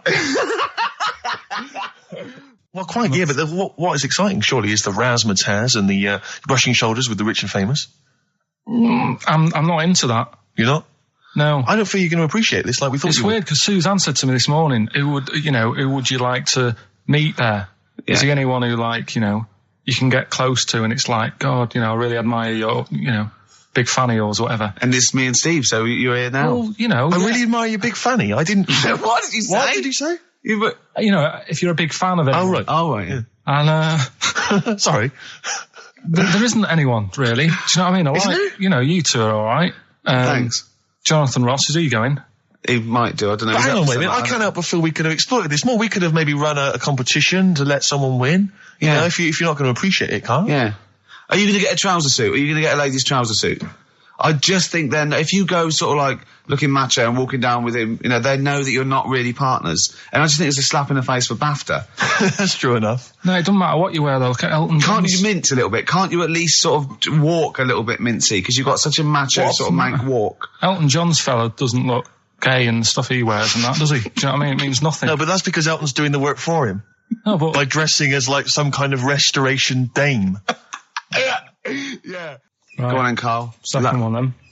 This is a bit easier, but I still think it's a good one. So this is, we should explain what this is if you've just tuned in. It's one of those stupid lateral thinking problems. That Karl himself has created. Yeah, that was his homework. Right, this one. It's a fella. He has a normal day doing stuff. Nothing wrong with him. Right? And it's the twist in the tale. It's just like Tales of the Unexpected. Yeah. Just a normal day, nothing wrong with him. Hold on, though, he's got the legs of a fish. Go on. So, that's why he's been hiding his legs. So Go on. He does his normal... The legs of a fish? Sorry, Karl, carry on. He has his working day and that, and then he gets a bit tired. Goes to bed. He puts the light on, leaves it on, goes to bed. Oh. That's crazy. That's mental. I can't think what's happened. Anyway, here's Radiohead. Right, okay. What? The question is, why does he put the light on when he's going to bed? He's had a normal day. He's come home from work. Is that right? He's come home from work, or he's not been working? Yeah, he's just been out? No, he's been working and stuff, I think. You think? You've made it up, Karl. You can decide. So the question is, why has he put the light on when he's asleep? There's a reason that he's put the light on when he's asleep. Has he gone to sleep? No, Karl, don't shrug. You're meant to answer these questions. He put the light on before he went to bed. Yeah, and the question you're asking me is why? What's the scenario? And the light's on and that, but he's gone to sleep. Yeah. He started reading and then he fell asleep. No. Did he intentionally, for some reason, put the light on? Every night, It's mad. Sounds mad. That's Carl, doesn't it? Every night he does it. Yeah. He puts the light on. So, Carl, Carl, is the point of this, he puts the light on for a very good reason. Not for us, but for some people. He's blind and it's always been on and he thinks he's turning it off, but it was on in the day and he thinks he's turning it off, but he's turning it on because he's blind. No, that'd be stupid. That works. No, that works great, Rick. Yeah. Thank you, Carl. So you've got to come up with... Hang on. If you're blind, why would you put a light on? No, he thinks it's off. Yeah. But why would he turn it on anyway? Just think so he doesn't get burgled, so people know he's in because he can't see him. So he just he puts the light on when he's there, then he turns the light off when he goes to bed, so people think it's fine. But he's got it out of kilter, and actually he's walking around in the dark all day. I don't believe that if you're blind you turn your light on. I don't think you'd be living on your own, would you? I'm not having that for a second. Do blind people live on their own? I'm not having that for a second. Well, some people do. Lonely blind people live on their own. No, if you got bad eyes. Any of them women? Are there any blind women who are living on their own? Well, never mind your concern for the partially sighted or sight impaired people coming to London. Get on with this. Yeah. So there he is. Yeah. It's like, a bit tired. Yeah. Just put the light on. Get to bed. Yeah. So he turns the light on and he goes to bed. Yeah. Oh. Should we play a track? He's not sleeping on the job. He's a lighthouse keeper. Well done. Is he a lighthouse That's keeper? not it, Carl. He's a lighthouse keeper. Right. Why wasn't the light on all the time? Because it's light in the day. You idiot. Play a record. What? Play a record. You're a buffoon.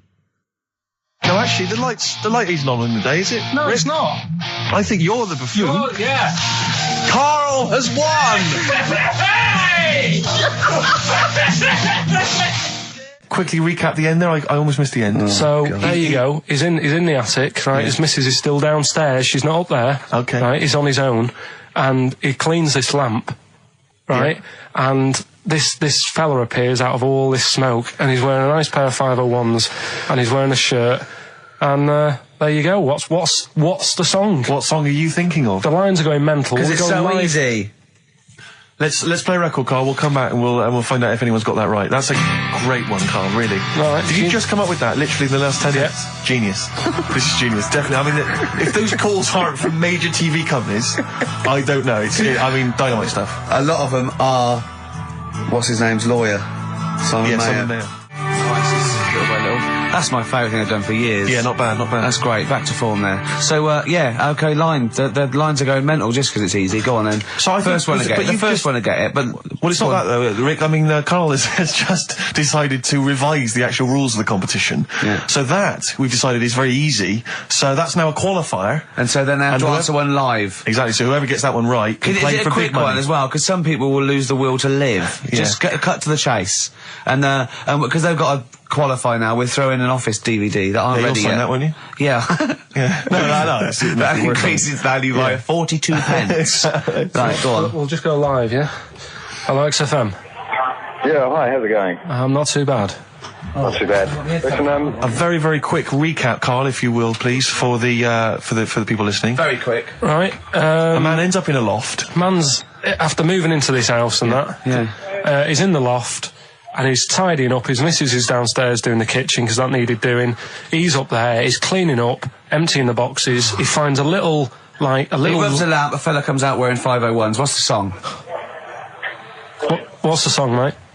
are you talking to me? Yeah, sorry, yeah. Well, look, I'm sitting in this bar, right? I'm not ringing up relating to anything that's going on right now. I'm after one of these armbands to go and meet Bowie on Monday. Can you help me out? What?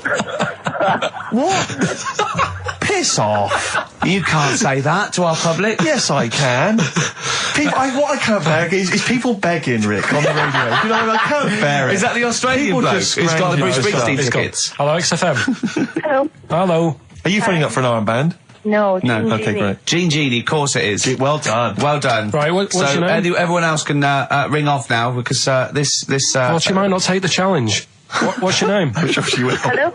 What's your name? Christina. Christina. Right, do you want to take on the challenge? Yeah. Yeah? Oh, right. So this is for... She's already won a couple of CDs. This is for the Office DVD. Right. Okay. Signed by Ricky Gervais.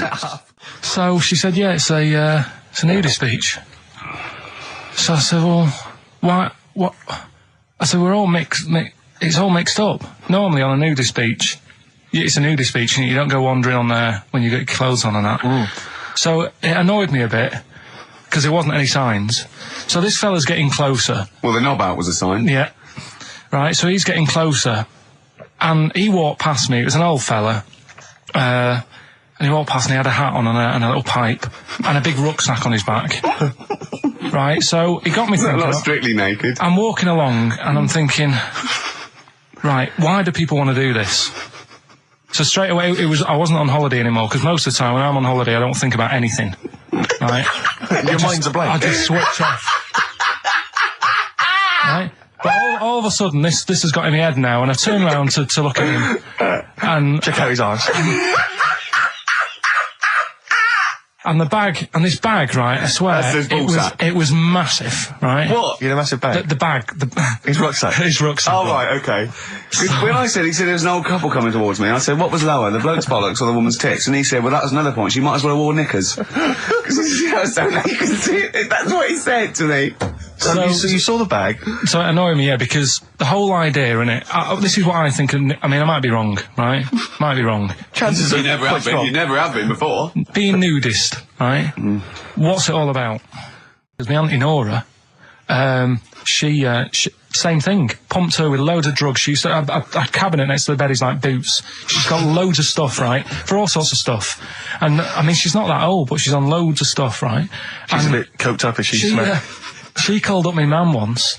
And, yeah, you told us this. Go on, tell it again. And she said, oh, how are you doing and that? She's all right.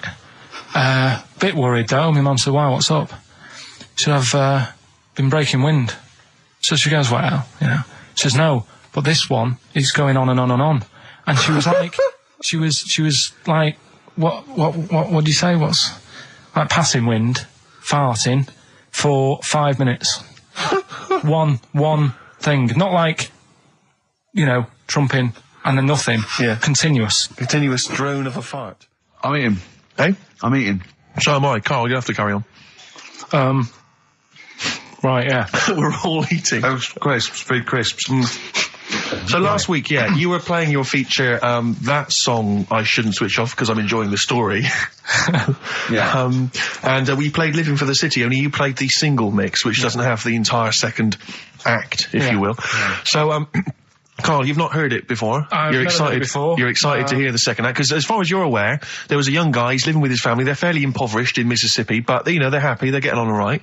But you're not even aware that he's moving to the big city. No, it just fades out. Well, that's the city in question. I mean, I've liked this song for must be, 3 or 4 years, and I've always listened to the single version. I had no idea that I didn't know the full story. So yeah. It's not. I mean, and I know your attention to detail. You like to know the full story, like where everything. Well, was. The whole idea of the feature is to say, you've got to listen to the song. Where was the lead plate thing? Where was the lead plate thing? That was like a few years back. Where was it? In Britain and Scotland. Yeah. It was a problem all over the world. They had to deal with it. You're making it up now. Is it something you saw in Lord of the Rings? Yeah. Right. So anyway. Yeah. So the Lion and the Witch. Yeah. Go on. Go on. So far, then, what did we learn in this story? From we learned so far from Stevie that there's a young lad. He's got a family. He's fairly happy, except they're very poor and they struggle to get by, but they're happy and they're doing it anyway. He's moving to the big city. Carl, this is the bit you didn't realise. Just play the track. Okay. Here we go. So this is halfway through. This is halfway through the tune now. You've not heard this before, have you? Let's go. Sorry, I accidentally played an episode of Kojak by mistake. We were going to play a song. Carl, what did you make of that then? Yeah, what's happening there then? Eh? He was living with his family. He was fairly impoverished. He's moved to the new bus he was on, was it? Right. So what's your take on it, Carl? After hearing that, what I've worked out by it, the first part that we heard last week, everything's all right, but it's not that great living in Mississippi, right? So he goes, I'm going to go to New York. There's plenty of work there. Yeah. They'll sort of accept me as, and everything. So he goes there, and the weird thing is, he's hardly, been in New York for a second. He gets on a bus, all of a sudden some cop is arresting him. He's like, what's going on? And then he's got 10 years. I mean, what you can't hear, because the levels are quite bad. I mean, I work with sound. I can't really hear what's going on. You're criticising Stevie Wonder, I'm sort of guessing that he didn't pay his bus fare or something. And 10 years. He got 10 years for that. I really don't know what was going on. And the last one. Got that one. That's terrible. That's terrible. Okay, quickly. Oh, God. And the last one is, that bloke who does... Come on! It's making me laugh. Come on, Karl. Be professional. Right, the last one. Right. I can't do it, it's making me laugh. Oh, come on, I'll come and read them then. No, hang on. Come on, Karl. Right, here we go. They don't do this on Blockbusters on TV, do they? No, come on. That bloke who does sport on telly. He's got a little kid, right? Initials DC. What? Is that, I'm was that the completely clue? confused by that. Was that the clue? Yeah, that bloke who does sport on telly. Yeah. He's got a little kid. Initials DC. Okay, is that a band? Or an artist? It's well, I'm not A gonna tell you. cheese. I'm not This is gonna a tell you. well-known sandwich. Is it? What is it? Is it a band or an Right, artist? so just quickly recap. That's, Okay. it's a Come B. on, Karl. Right, Come on. quick recap. The first one is B. I don't think them birds should be around in this area. Right, that's B. Right. Second one, he doesn't like women, yet he's got a few kids. It's a bit weird. That's PD. And the final one, that bloke who does sport on the telly, he's got a little kid. Right. DC. All right, and it's ricky.gervais@xfm.co.uk if you want to enter for Hellraiser. Oh, I'll tell you what, continue to do a little theme of like some old stuff people haven't heard of. If you're under 30, you probably never heard of this band. It's also a new thing I want to introduce. It's Show Up Camfield. Camfield talks the talk, he doesn't walk the walk, he doesn't play some rock classics on his show because he's scared. I'm going to play the tracks that Camfield's too scared to play. This is Kansas and Carry On Your Wayward Son, alright? Kansas. Carry on your wayward son. The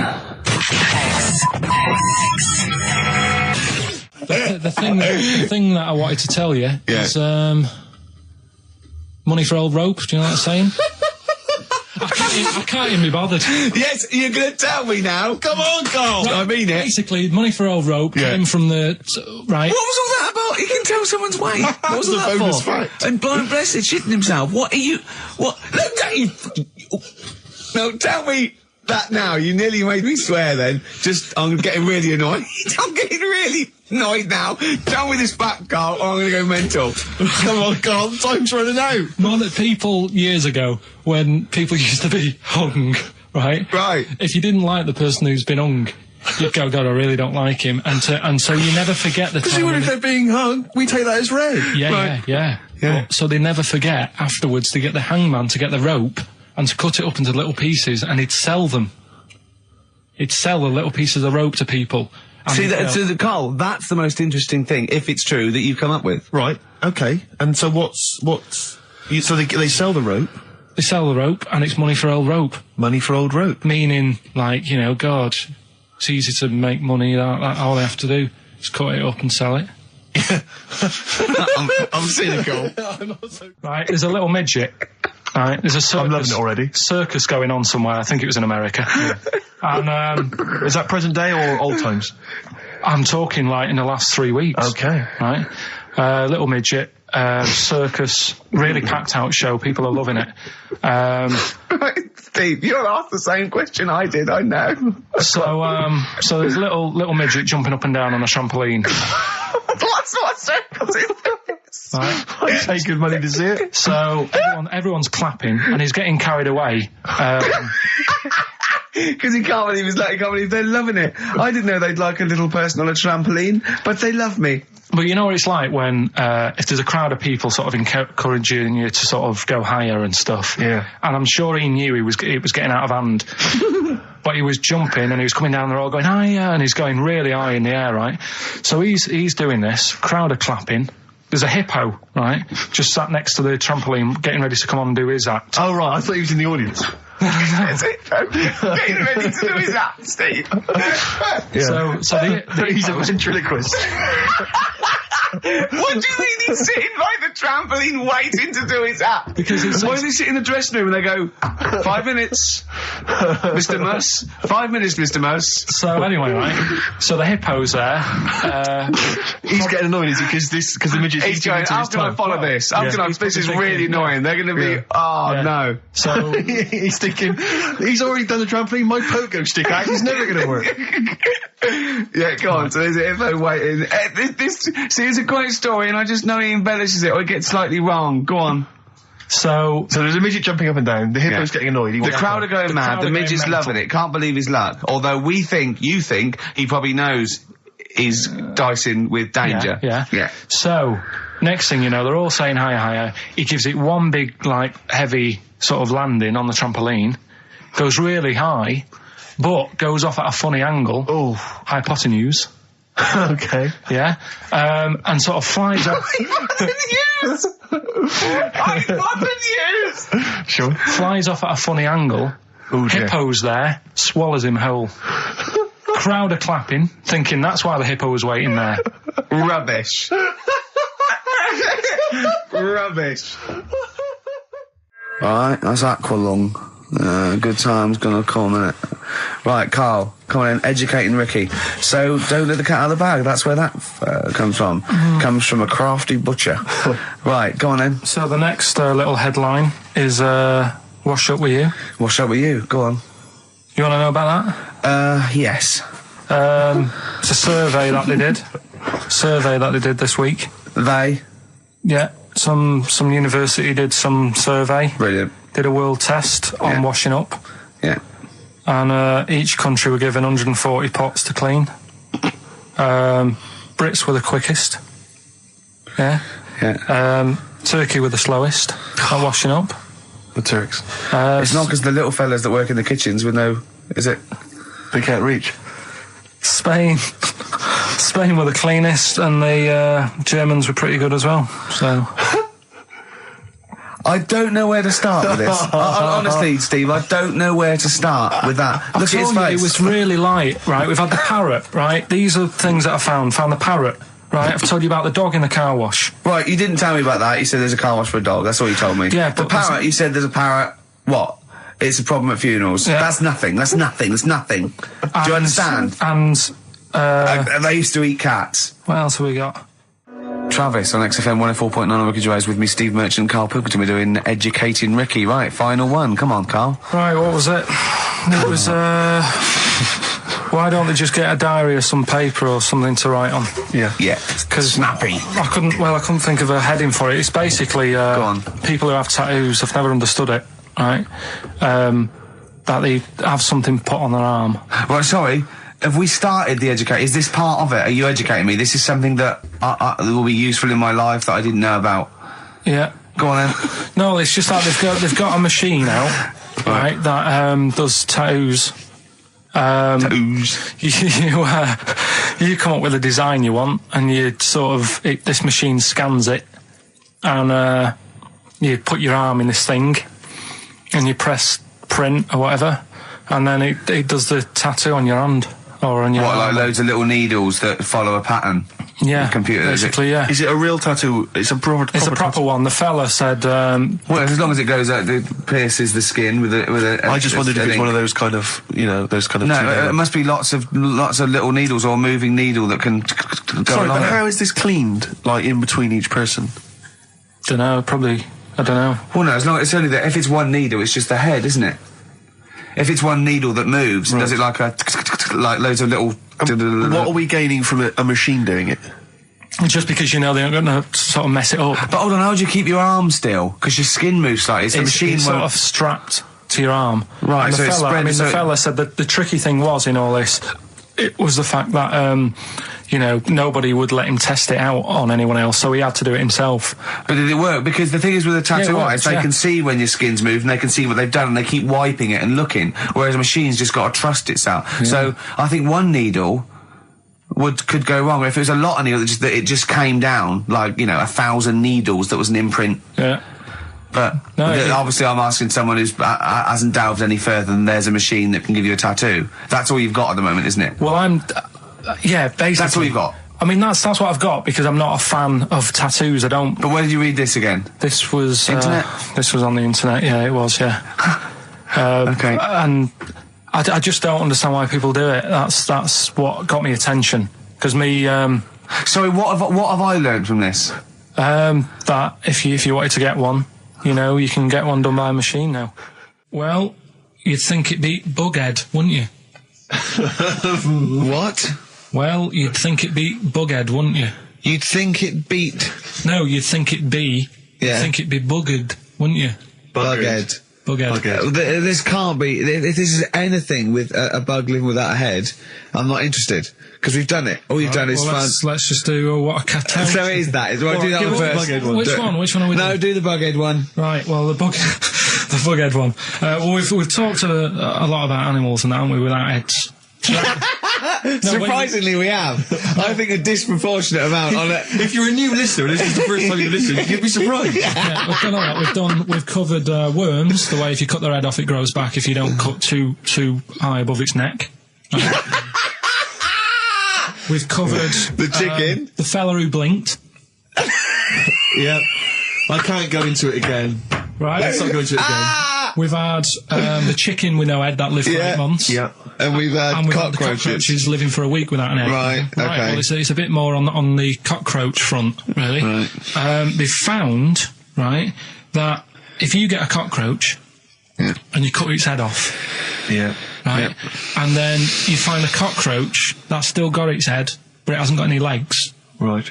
Right, it's not over for both of them, right? Because what you can do, you get the one that's got the legs, right, with no head, sort of running around. Get the one with the head, sit it on top of it, right. Get a little tube, okay, so that the fluids. So is this aunt is go out of the room? Finish. This is like Blue Peter. Let him finish. You could get this for Christmas. Right, you get a little tube.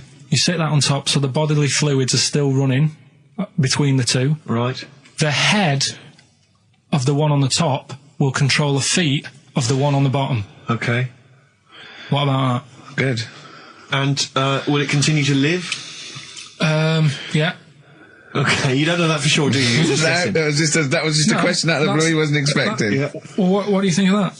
Good, yeah, it's great. Yeah, just a primitive nervous system that can, yeah. Did you expect us to be more impressed and excited by that? Did you fall off your chair when you read that? Did you literally topple off? Snowbird from Mark Eitzel, part of his covers album. He's so happy that the XFM listeners understand his stupid clues, and he knows it annoys me. We've got some right answers. We'll be giving out the answers just quickly, just in case someone sort of missed one of them. I'll just quickly do them, yeah? Yeah, go on. First one, there's a load of letters. Show. There's a load of letters there asking for advice. Put them on Claire's desk. Oh, a Merry Christmas. Ask your mum if you should. Oh, a Merry Christmas. And a couple of people were arguing in the supermarket. It was Christmas, that's why. Counter. And that's B. Okay, we'll give those answers out shortly. Yeah. Right, here's the last clues of the year. You had, there's a load of letters there asking for advice. Put them on Claire's desk. Go on, That was no idea. F. That was for foreigner. For Rayner. I don't know what you mean. Claire Rayner. She took advice. She gave people advice.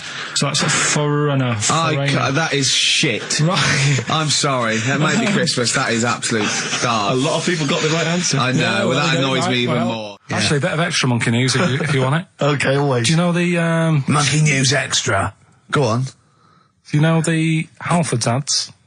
Halfords ads? I don't think so, no. What happens? Halfords, they've you know, they sell nuts and bolts and stuff. Right. They were using monkeys in the ads. Okay. Yeah. And what happened? Packet. Don't they sell bikes, Halfords? Well, mainly. Bicycles and motorbike stuff in that. Okay, so they're using monkeys in the advert. What happened? I can't handle it. What? I can't do this. Look at him. Look at him. I don't care what he's doing. Well, basically, right, there was a load of hassle because they were using these monkeys in this Halfords advert. Yes. Right. And what happened? Get to the point. It turned out it wasn't a problem because they were mechanics in the first place. What, they were monkey mechanics? Yeah. What are you talking about? Mental. What are you talking about? That's not a story. Right, anyway, listen, let's get back onto They were mechanics in the first place. Right, listen. Right, so they're making this documentary. Right? And stumble across a little gang of Get on with it, please. Little gang of monkeys. That's the first time I've ever laughed. I'll hear that. I know. Well, brilliant. What do you want, a cake? Come on. Can we play a song? Oh, I don't understand what is wrong with you, you freak. It's making me laugh.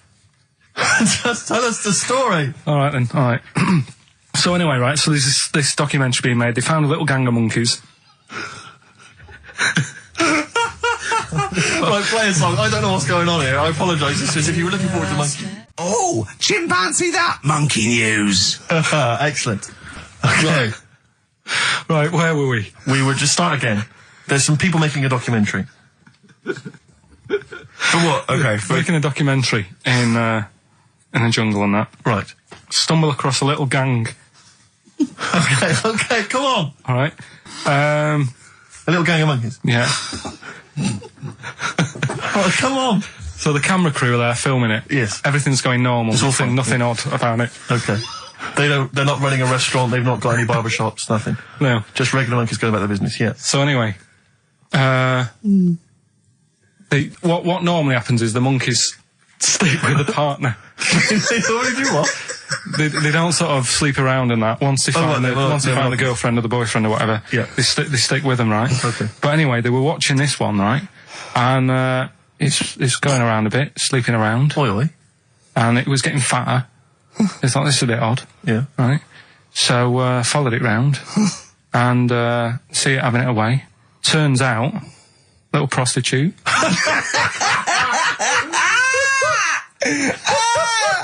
Oh, God! It's a little monkey prostitute. And it was getting fatter because it was charging them bananas. What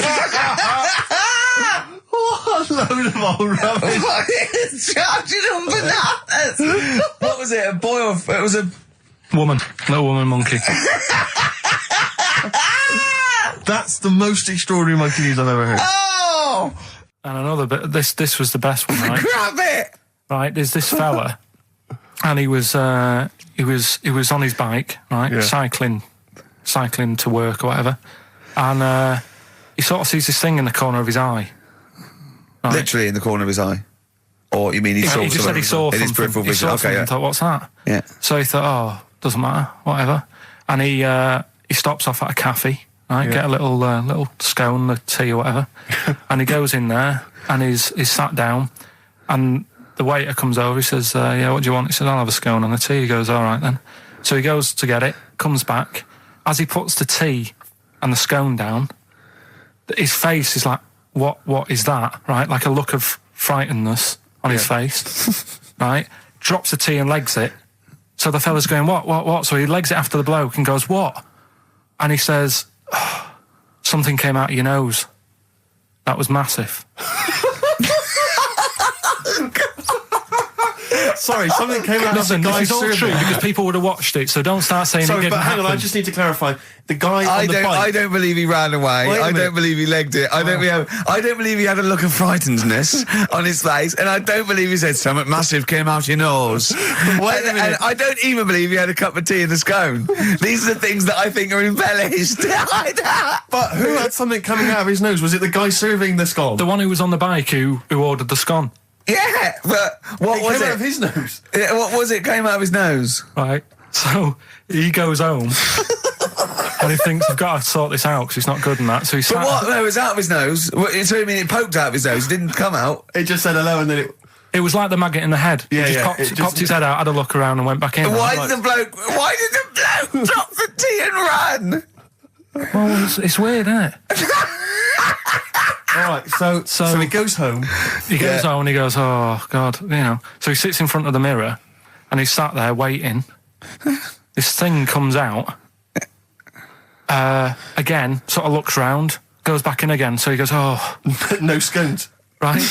No, it's... So he goes, I've got to sort this out. He goes to the doctor's, says to the doctor, I've got something up my nose. It just keeps coming out and having a look round, going back in. Didn't say that. The doctor's like, oh, I haven't heard of that before, right? Didn't say that. So sat there.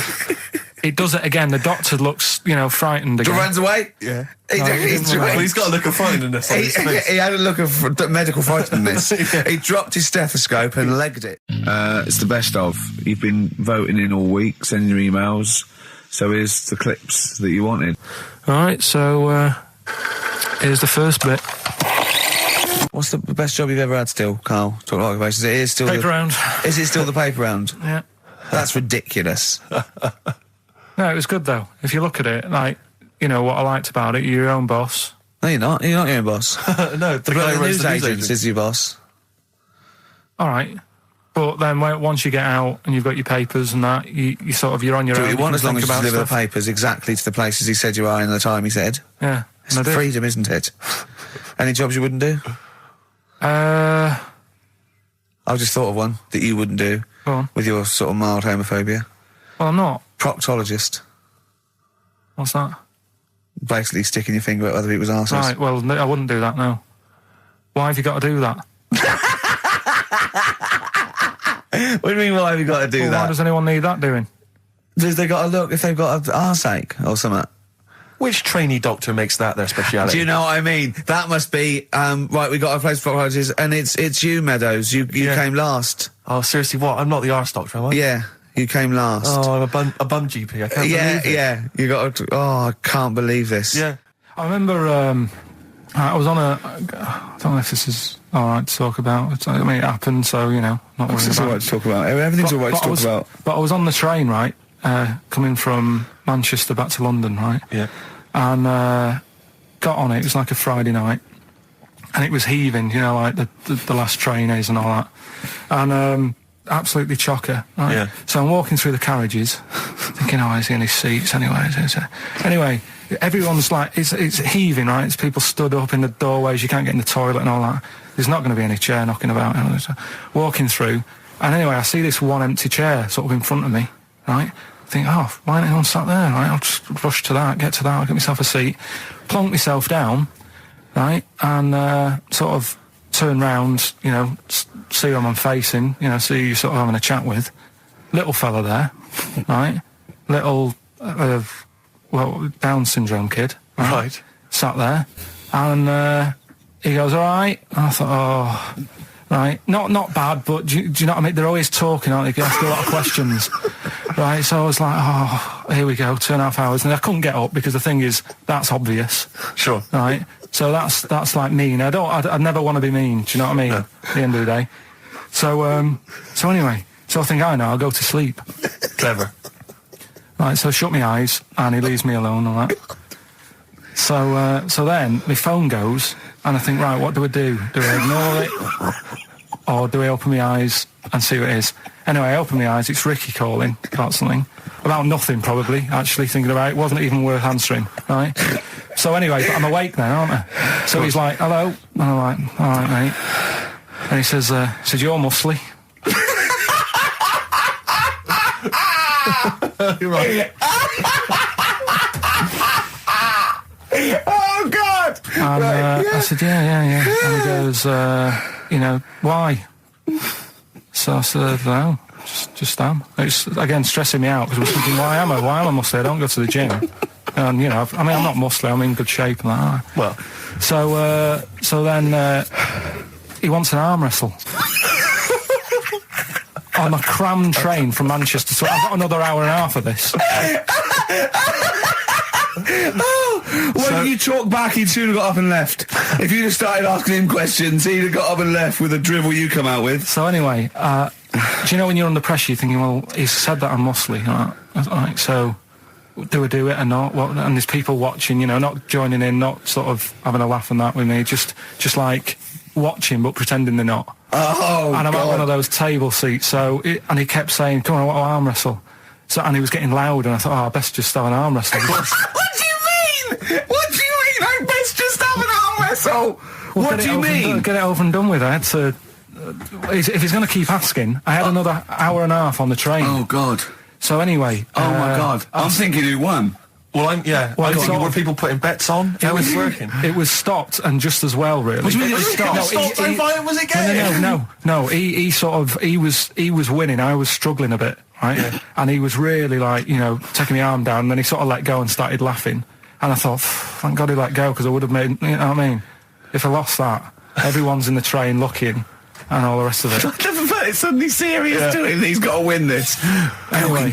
Pilkington. But then he just, then we were chatting about favourite food and that. He likes sausages.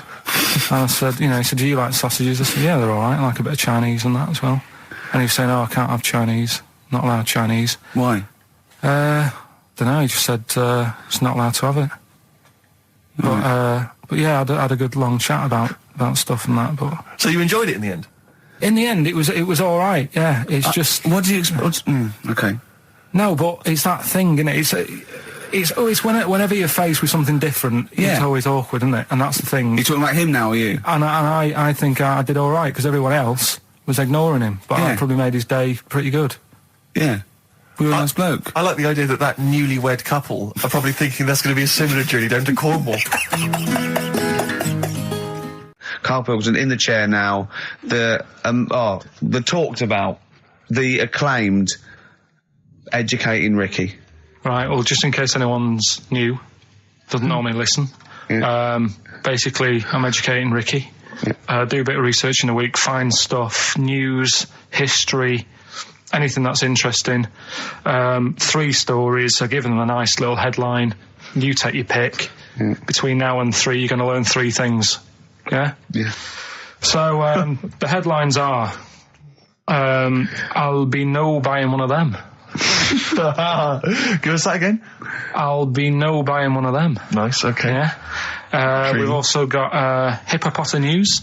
Okay. Okay. And can you believe it? Can you believe it? Well, I'm going to go for hippopotamus news. Hippopotamus news? Right, well, this one, it's... I'm not going to take the credit here. I heard Christian talking about this on breakfast, right? Because it's a good story that happened. Basically, I don't know if I told you about it last week when we were having our spaghetti, but I think you did. Right, I know what it is. I know what this is. Okay, I've not heard this. Right, there's a little midget. Right, there's a circus. I'm loving it already. Circus going on somewhere. I think it was in America. Yeah. And is that present day or old times? I'm talking like in the last 3 weeks. Okay. Right, little midget. Circus, really packed out show. People are loving it. Steve, you asked the same question I did. I know. So there's a little midget jumping up and down on a trampoline. That's what circus is. Right. I pay good money to see it. So everyone's clapping, and he's getting carried away. Because he can't believe they're loving it. I didn't know they'd like a little person on a trampoline, but they love me. But you know what it's like when, if there's a crowd of people sort of encouraging you to sort of go higher and stuff. Yeah. And I'm sure he knew it was getting out of hand. But he was jumping and he was coming down the road going higher, and he's going really high in the air, right? So he's doing this, crowd are clapping. There's a hippo, right, just sat next to the trampoline, getting ready to come on and do his act. Oh, right, I thought he was in the audience. That's it, getting ready to do his act, Steve. Yeah. So he's a ventriloquist. What do you mean he's sitting by the trampoline waiting to do his act? Because why does he sit in the dressing room and they go, 5 minutes, Mr. Mus, 5 minutes, Mr. Mus. So anyway, right, so the hippo's there.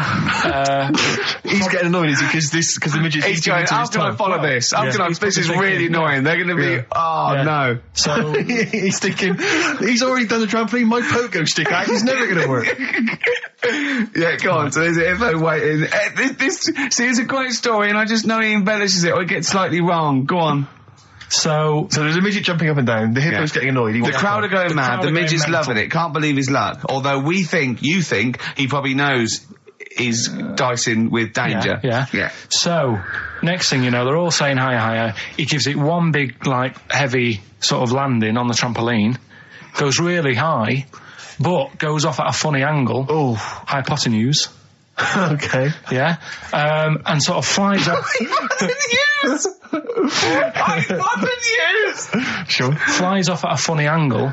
Ooh, Hippo's there, swallows him whole. Crowd are clapping, thinking that's why the hippo was waiting there. Rubbish. Rubbish. It's not rubbish, though. But no, maybe there was an accident in a circus with a midget and a hippo, but at no point was this hippo waiting to go on, going, come on. The midget flew off at hypotenuse and landed in the hippo's mouth and was swallowed whole. This is what you embellish it. That is great. And what's I have to say, though, Rick, when I heard midget, trampoline, hippopotamus, I was thinking accident waiting to happen. Yeah. So... Yeah, maybe. I mean, it is that you should never put those three together. Never. It's a recipe for disaster. Everyone knows that. Midget, trampoline, hippopotamus. Are you mental? You're asking for trouble. Well, you know when he told me it, He said, and the midget, he didn't mention the hippopotamus, and he said the midget went on, and soon he fell off, and the hippo ate him. And I said, sorry, what was the hippo doing there? He went, it's a circus. I've never heard of a circus having a hippo. What do hippos do? What can they do? You can't train them, can you? What do you... Aren't they, like, very deadly? They're huge, aren't they? You can't have a hippo in a circus. Are you sure? You're not thinking of Zippo? He's neither kind. Yeah. No, and it wasn't some sort of where Zippo was eating a midget, and it's some sort of horrible sexual act. No, it was definitely. I heard it on breakfast, right? Oh, okay, sorry. No, it's definitely fact. Yeah, okay, right, okay, good. XFM 104.9. We're not here. It is a bit like being Dennis Norden, playing some great moments from the show. I just imagine Dennis Norden one day, sort of just like waking up out of his stupor. He's doing this, and he'd go into the producer and go, I've just seen a couple of my programmes. I just saw It'll Be Right on the Night 18. It's shit. It is terrible. Why didn't someone tell me? Well, we didn't want to upset you because, but I've been doing it way too long. Well, you could just let me go on forever. Well, until you died, yeah. Well, why can't my son take over? Well, he's 80, Dennis. And the jokes I'm doing, they're awful. Why have I got that clipboard? I've written these jokes, they're not funny. There's an audience, they're laughing. What are they laughing They're not at? laughing, they're not laughing, that's canned laughter. Who are those audience? Who goes to an audience for It'll Be Right on the Night? A lot of them are older than you. It can't be right. Do you know we have 15% fatality in one of your audiences? But I went home at Christmas, I watched one of the episodes. Yeah. It was with my family and friends. I said, watch this, you'll love it. Stony face, no one laughed. They all thought it was Well, it is Well, why didn't you tell me earlier? We didn't want to hurt your feelings. You're an old man. You may be upward of 102. I didn't realise. Yeah. I noticed the other day when Karl was sitting on your knee having his picture taken. Yeah. It's a long story, right? He's got a completely spherical head. It's slightly too small. I'm not being funny because, I mean, you know, I'm not perfect. But he's got a completely spherical little head. He looks a little bit like a baby hamburger. You know hamburger off McDonald's? Sure. He looks like a little baby hamburger. And it's sort of quite put upon. It's Suzanne thinks a lot like that thing in that Dulux advert. Do you know when the woman pulls the head off that? That little plasticine morph type and then they creature. make a new ad for it. And it's like a little head. Really? And that's your girlfriend saying it. I know. I'm getting excited now because we've had loads of calls and emails, not only backing me up, but going a little bit further. Apparently, Johnny Mango called in again. He's become our sort of official researcher on this show. There is evidence that Queen Victoria in Balmoral, with a young house guest, Winston Churchill, used to consume cocaine-filled lozenges. Mm-hmm. So there you go. Also, MDMA was a precursor of sort of ecstasy, a derivative, and that was big in the day, giving soldiers, you know, a little pick-me-up. So it's not so mad, is it? It sort of makes sense because he was into his speeches and that, and they say that coke gives you sort of, you know, the balls to stand up and say like. Not that that's a good thing. And no, it's not. No, definitely not. No, right, but. It makes you confident, doesn't it? So you can stand up and say, you know, we're going to fight them on the beaches. Yeah. And all that. And sound like you mean it. It's exactly, yeah. When he was sort of like, you know, a little bit pissed up with his cigar on, coked off his tits, he wanted to fight. He didn't care where it was. He'd fight on a beach. He didn't care. He didn't care if he got sand in his new trainers. Exactly. He was boozed up. Yeah. You want to fight. Yeah. That's why he was coming hard. He was very much, you got to think of him as the Liam Gallagher of his day. Yeah. Oh, dear. Are we allowed to talk about this? I mean, I don't mean in terms of referencing drugs, but are we allowed to? Is this like libelous to Winston Churchill? One, you can't libel the dead. Yeah, but two, it's a is lot that only in America? I'm asking, and we're not saying, you know. Two, I think you'd probably going to also a fair comment. Three, we say we were joking. Yeah. 4, it's a satire. Yeah. 5, we love him. 5, we're not condoning drugs in any way. 6, this is Dermot O'Leary's show. I didn't have a go at him anyway. I said he's all right. If there's any law against Rasputin, we might be in trouble. Law against Rasputin. You did willfully Rasputin. Yeah. All over You the did airwaves. slag off Russia's greatest love machine. Yeah. You didn't shoot him till he was dead, did you? Oh, put some poison into his I'll tell you wine. this, if there's any other historical questions that people want answered, then we're the men. Because really, with the three of us, our knowledge of the fact that the Hindenburg was filled with helium, Yeah. the kind of coke habits and various drug habits of Britain's most famous political leader, we've got the answers to all of it. Einstein. Go on. I found out in the week that he didn't talk till he was 6. See, it's all these people who are weird. Churchill couldn't read, could he, till he was about 8 or 9? Really? Yeah. So there you go. He got a D in history, apparently, GCSE.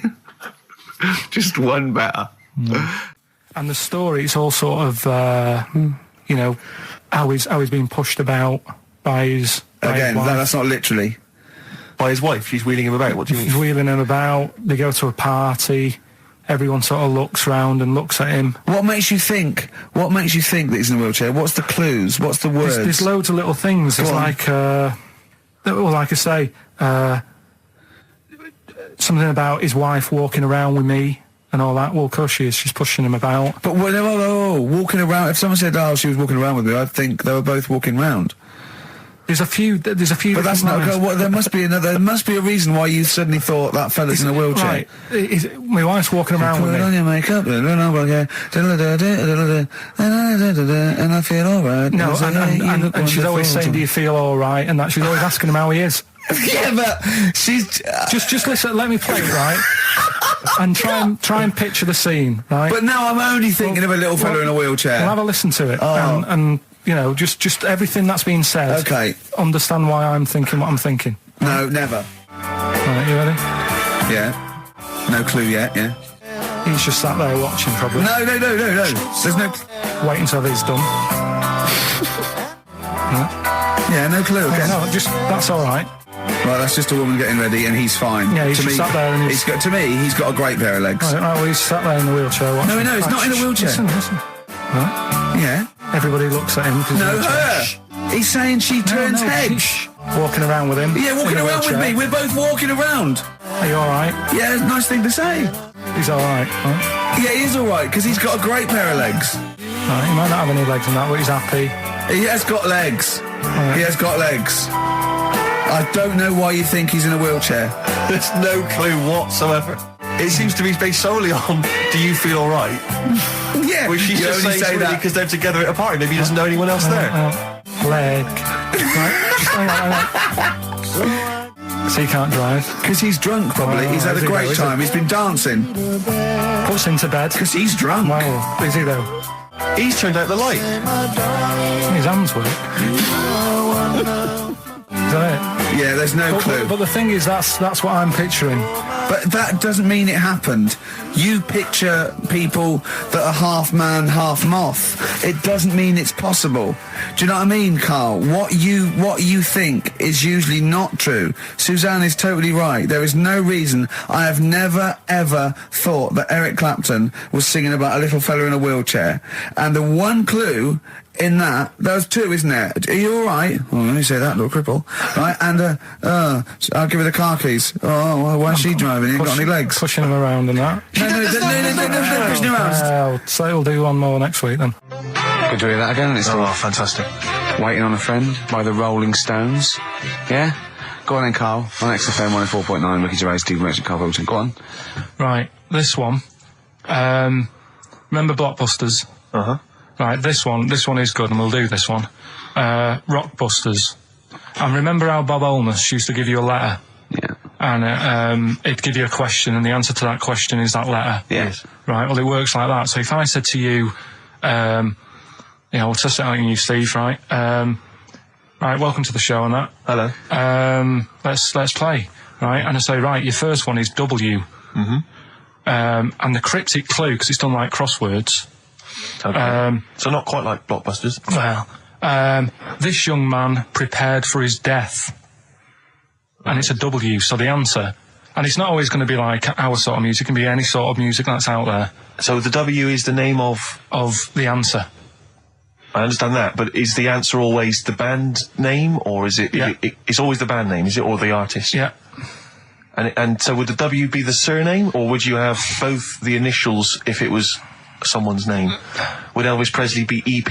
Don't get annoyed, no. Carl. These are questions that I knew would be asked. I know because he tested it on me. So you've got to tell them. We That's need the to know point. the rules. If it was Elvis, I'd probably do E. No. Give him the answer. Give him the Right, answer. did you hear the clue? No, give me the clue again then. So the letter is It is a W. cryptic clue, and the It's clue's W. fine. Listen, but, and the go on. clue is, this young man prepared for his death. This young man prepared for his death. Yeah. This young man prepared for his death. And it's a W. And it's his first name. That's what he needs Well, to see, know. that's the, yeah. Yeah, but I don't... Well, shouldn't we have the initials? Wouldn't that make it easier? I mean, Yeah, wouldn't- but it didn't do that on Blockbusters. It just had one letter. No, they did. if it was, if... The gold run they often had us for 3 or 4. Did they? Letters, yeah. But it was normally just one word. It wouldn't have been a name or something. All right, then. W. Y. W-Y. Will Young. Excellent. I Right, didn't so understand it. What was this the young Will man... prepared for this young man. So he's sort of mixed, sort of cryptic. Yeah. But I mean, you know, that's a good effort. That's better than Yeah. usual. No, it's that is better than It's not usual. bad, is it? So do you want to play? Let's play Rockbusters. Yeah, Rockbusters. All right. Sam, Hello. is it sounding all right today? It is. It's just about. Right, cheers. Damned worth. Right, then. Yeah. Well, And so we've got Sam on the line. Who else have we got there? so we've got Tim as well, haven't we? Hi there. All right, Tim. Tim and Sam. Right, You sound quite similar, lads. Could one of you affect an accent or something? Which one's Tim? Yeah, it's me. Okay, which one's Sam? This is Sam. That's slightly deeper. Bit Slightly deeper, deeper. yeah. Sam, yeah. And they're not against the clock anyway, are they? So it doesn't really matter. I suppose not. So I think Steve just wanted a bit of variety. you Okay. you understand the rule, lads? Could you explain them to us? Right, play it. Okay. Hang on, wait. Well, let me explain, because, I mean, life is too short. Now, Carl's going to read out, say 3 clues, yeah? And, just shout your own name and answer it, or shout the answer. Shout your own name, then the answer if you know it, and it's the person who gets the most right. Okay. Is that alright? Yeah. Yeah. So, Here we go then. okay then. So Shouldn't it be the first to 3? Well, yeah, but then he hasn't got... I've got enough, it's fine. You've got enough clues for that. Right then, here we go. Welcome to the show. Oh, God. Right, the first initials, S-T, right? Is that right? Well, I don't know. Oh, we don't know, do we? How do we know? Here we go, S-T, and the cryptic clue is better than the average homeless person. Okay?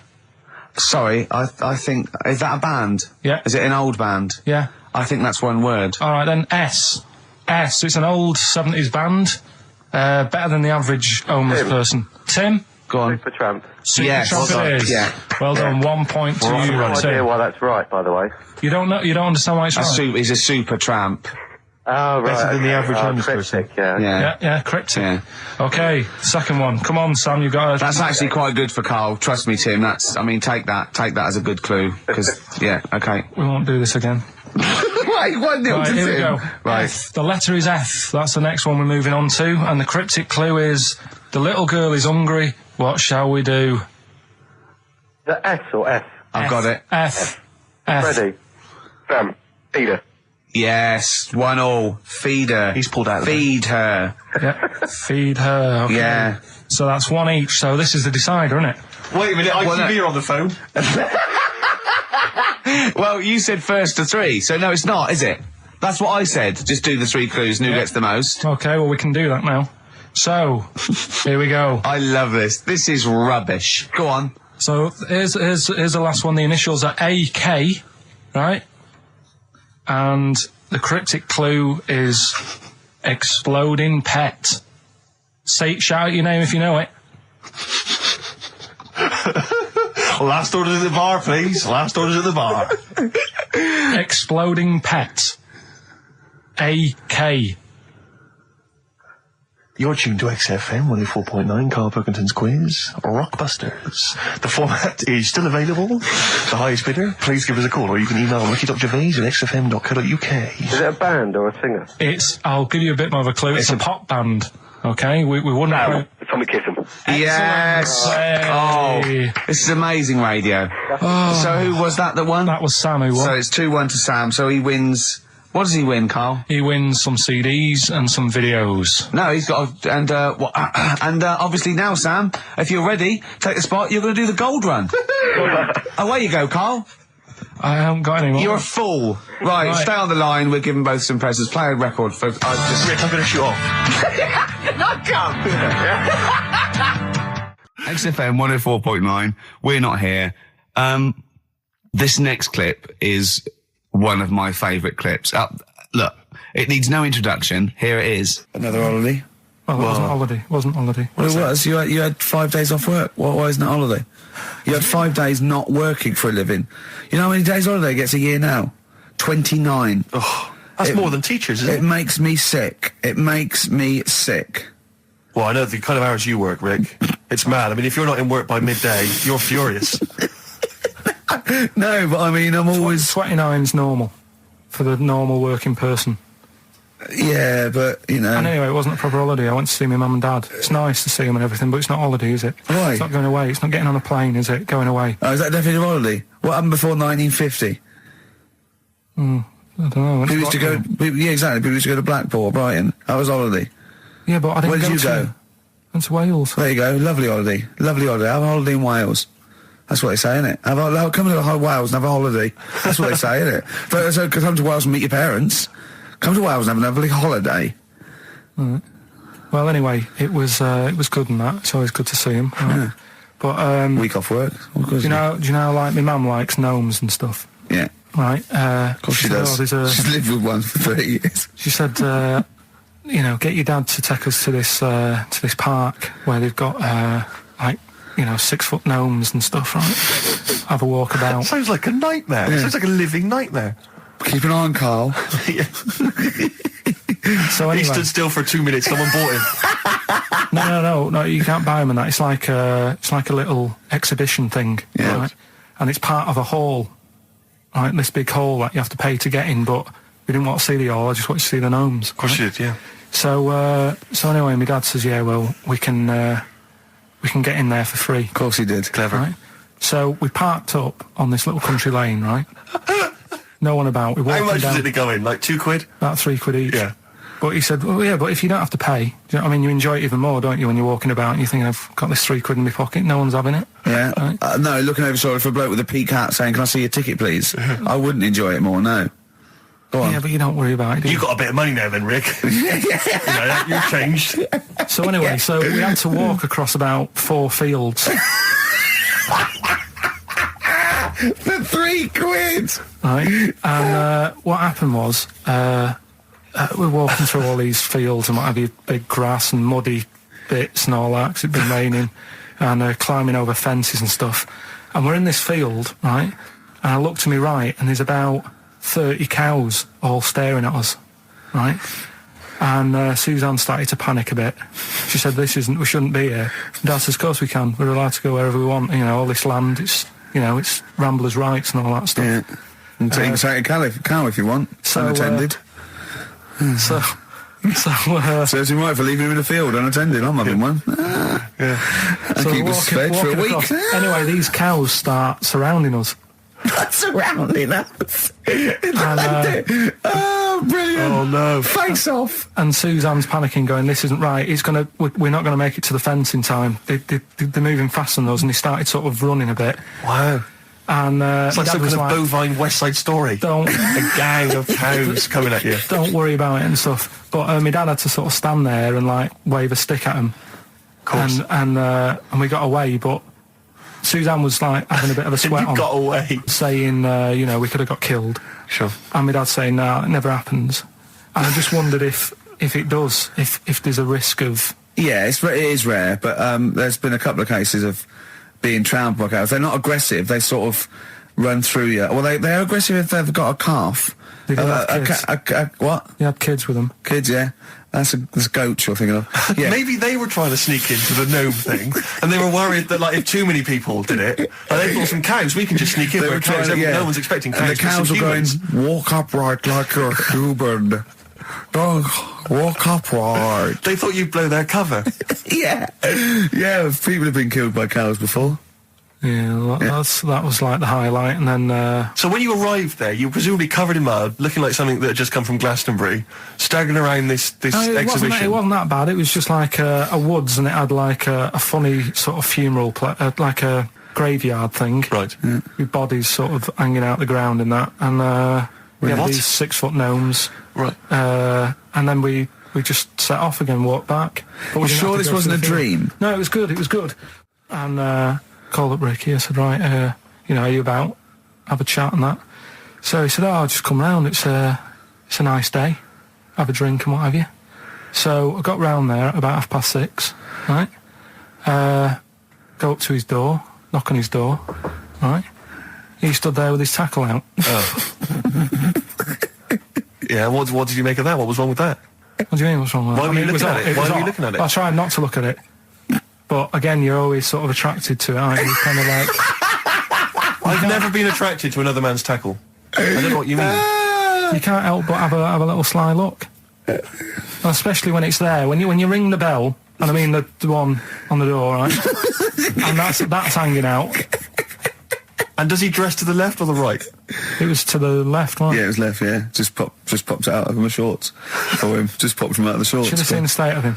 Shorts on, no top, cigar. Looked like someone out of The Sopranos. It was a mess.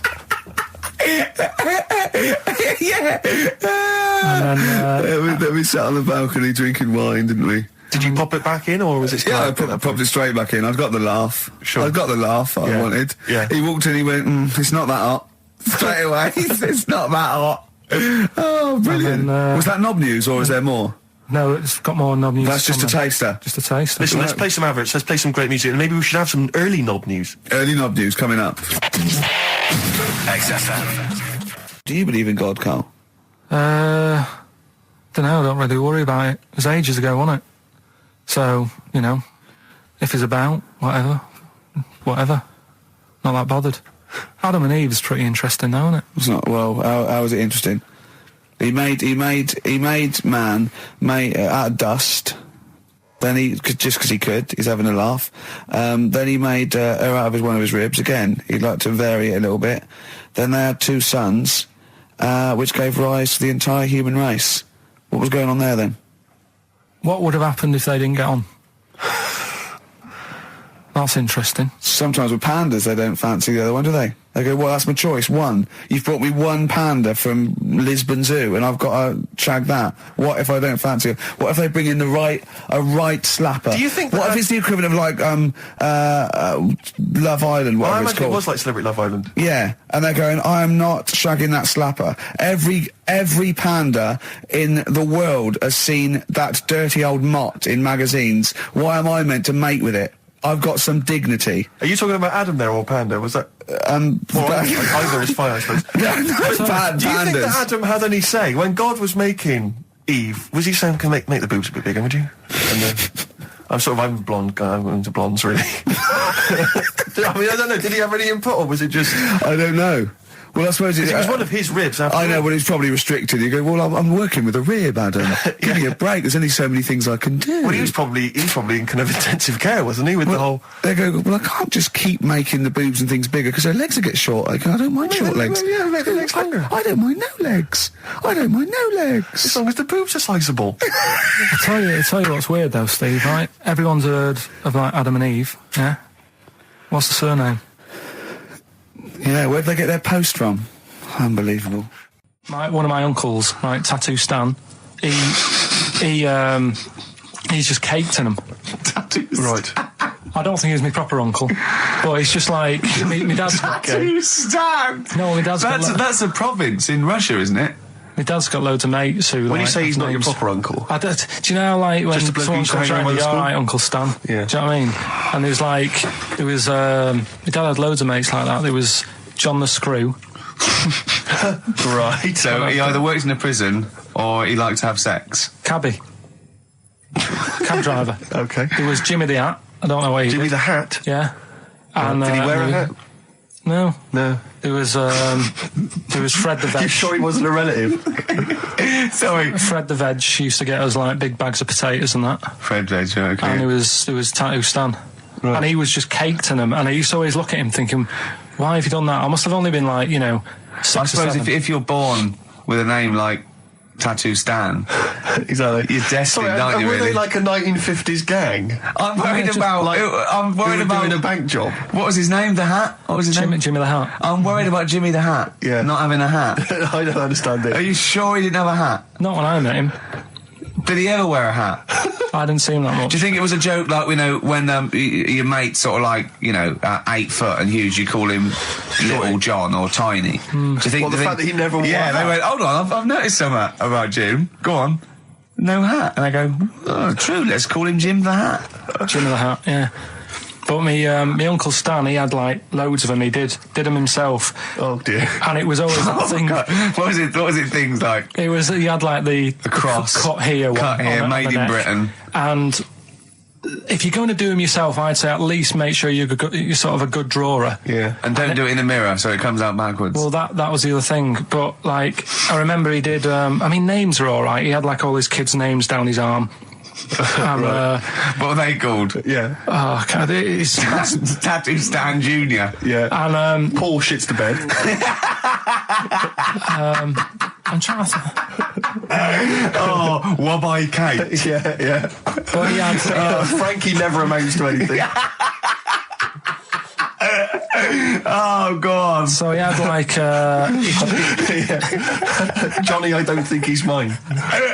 So he did all this. I don't even know why I'm telling you about tattoos. No, nor do I, Carl. 50 Cent in Da Club on XFM 104.9. We're playing our favourite singles of the year. Yep. And we're looking back over some of our favourite clips of the year. Embrace.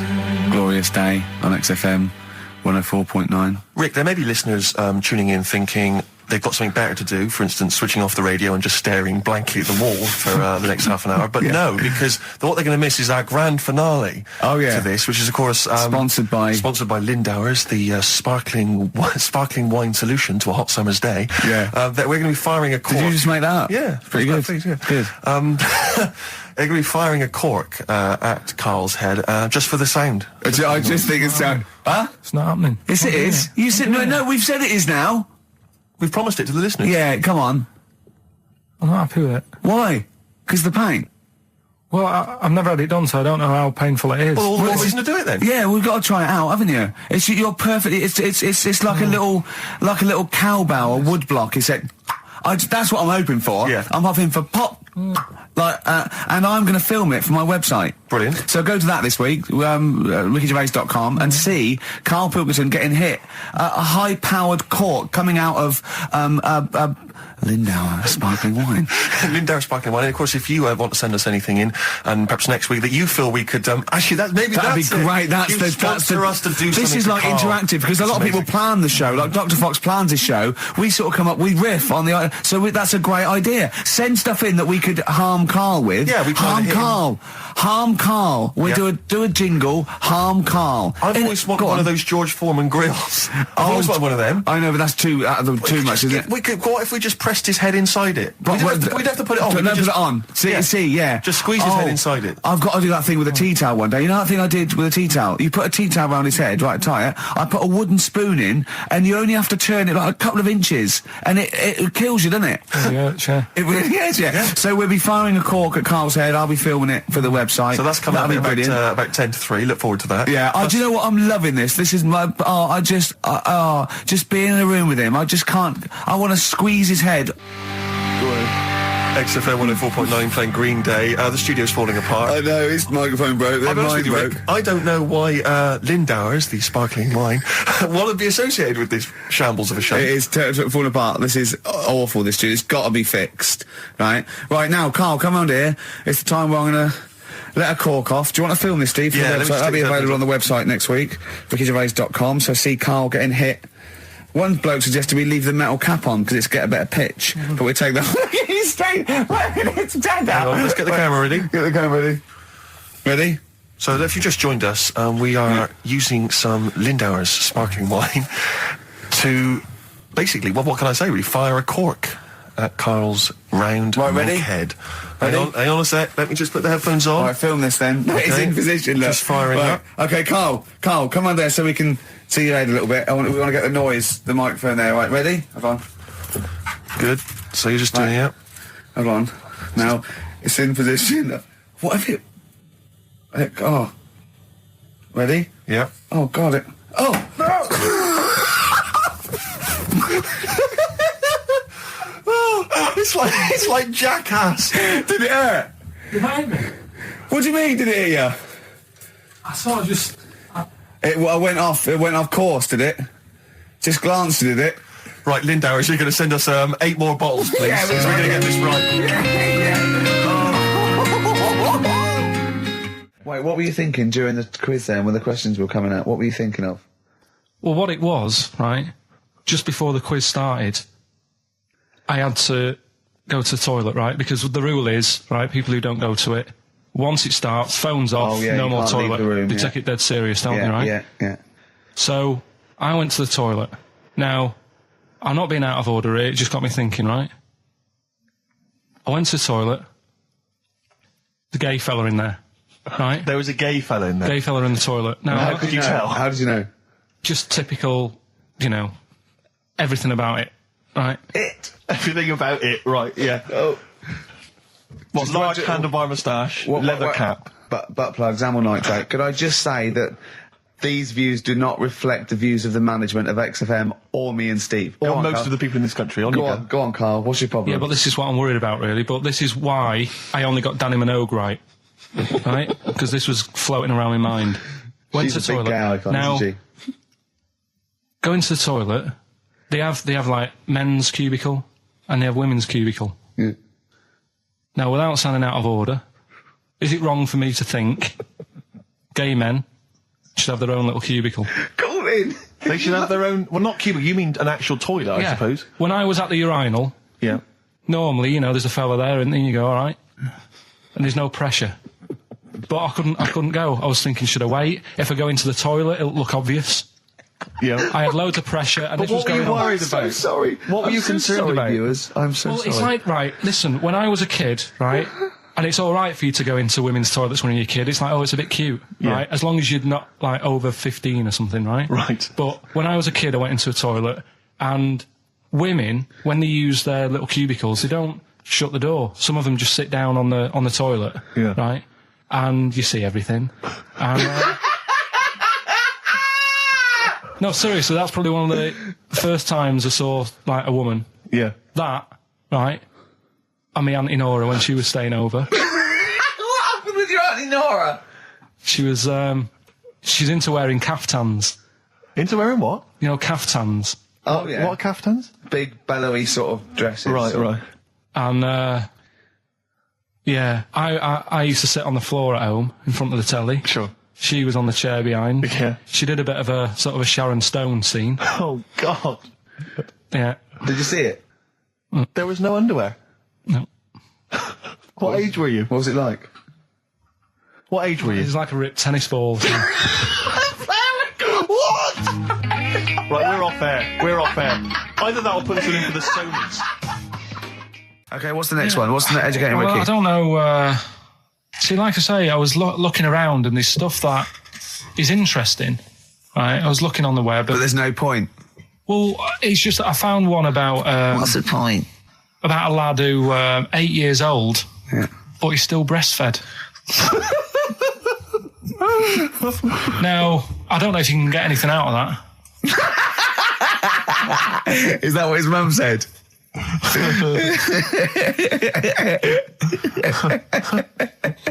What do you mean I don't know if I can get anything out of that? You don't need to. No, it's just that, Where did you read that? That was on the internet. Oh, well, yeah. You're always unspecific when you mention it. It's just it was on the internet. Well, I'm trying to think what I put in. I think I put in Y to see if I'd confuse a computer. And then, Go! You are... No, honestly. I did a search, put in Y, and he came up with funny things that, like, why is this person doing that? Why is that? And it had a picture of this 8-year-old lad, sort of, on his mum's nipple. And it was saying, is this healthy? You sure that wasn't asking you that question? What? I put in Y just to confuse the computer. Like, the computer go, what do you mean? Yeah. Stop it. Yeah. Oh, look, yeah. Last week, I was walking home with him, and I went, he was saying something stupid, and I went, I've got a competition for next week. Let's do a phone-in, and it's called Karl Pilkington, Genius or Fool. Yeah. Right? And he went, no. I went, why not? He went, well, it'd be confusing because they say there's no difference between genius and being a fool. We do though, don't we? No, but it's rubbish, and people say there's a fine line between madness and genius, and you know, it's a ridiculous soundbite. They don't say there's a fine line between a genius and an idiot. Well, the people who do are idiots. Yeah. So what would you do there though? Just to sort of wrap that little thing up, what would you do? That lad loves his mum's milk. What are you asking me to come up with? No, I'm a just title for the story. No. It's just what would you do? Right. What do you mean? What would I do? Well, it's causing a bit of a problem in the area. Right. What area? In America, I think it was. Oh, America are a problem, are they? George Bush is worried about this kid who's breastfeeding at 8. Imagine it like this, right? Right. No, so, Carl, what are you asking me about this spurious story you saw on the internet? I saw on the internet, there's an 8-year-old lad, he likes his mum's milk, and he's saying, is this right? Should it No, be it's going not. on? But what do you want Ricky to do about it? It's not his responsibility. Yeah. No, but the little town that he lives in, they're all causing an uproar, right? Going, this isn't right. You know, I can't let my kid play out in case he's in the garden with his mum getting a bit hungry, right? So, what should they do? Because his mum's saying, well, he likes it. Yeah. And he, you know, what do you do? I don't know the laws. No, but I'm not asking you to sort out the laws. I'm just saying, if you lived in that neighbourhood, what would you say? If you went up to him and said, look, everyone's getting a bit fed up with this, look. I'd say, what would I do? What do you mean, what would I do? what are you asking me? Right, it doesn't matter. No. What are you asking me? What are you asking me and Steve and the public? I'm just saying, say if you live next door to this woman. Yeah. Right? The kid's hungry, 8 years old. He's out playing on his bike and he goes, Mum, I'm getting a bit peckish. And he goes, all right, son. She whops one out. And he starts having his milk, right? You live next door, you're putting your washing out and you see this going on. You're getting a bit sick of it because it's gone on for months. 8 years, I assume. Why is it your business? Why are you such a nosy neighbour that you're concerned? What would you do, Carl? Let's turn it back on him. Yeah. What would you do? What's your solution? What would you do? Well, I thought I'd say, right, why are you doing this? And she'd say, because he likes it. And I go, all right then, put it in a bowl first. And you think that would sort that out? No, because I was thinking about the whole thing, right? And you do that when you're a baby and everything's all right, innit? Yeah. No one bats an eyelid at a little baby having a bit of milk from its mum's breast, right? Yeah. You'd almost say it was natural. But you grow out of it. It's like you don't see. It got me thinking about things you don't see. And you don't see. Did you put this into a computer? Show me things you don't see. What else don't you see? Well, you don't see like an old man having a Twix. You never. So what? You know the terrible thing about all this, Steve, is he's right. You don't see an old man eating a Twix. That's a terrible thing. So what they have got, right, they've made old man toffees, haven't they? They've come up with Werther's. Is that a song? Oh, God. You don't see an old man. So they've got their Werther's, right? Yeah. So, look at him. You think he's giving a lecture at Oxford? It's not going anywhere. No, go on, sorry. Go on. I'm just saying, right. You grow out of things. Yeah. And the old man, I'm sure when he was a kid, he'd have a Twix. Yeah. But now it doesn't look right, so he's having... It doesn't look right. So... Right. I don't think Werther's originals were specially designed for old people. I think they were sweets that just happened to have been made for years. That's why old people eat them. Yeah. They didn't go, hang on, there's a market here. I've noticed old people aren't eating Twixes. Quick, let's make some old man sweets. But the little advert, he gives it to his grandson as well, doesn't he? He goes, I have a Werther's original. Now, I think it cuts though before he throws it back in his face and goes, get me a Twix.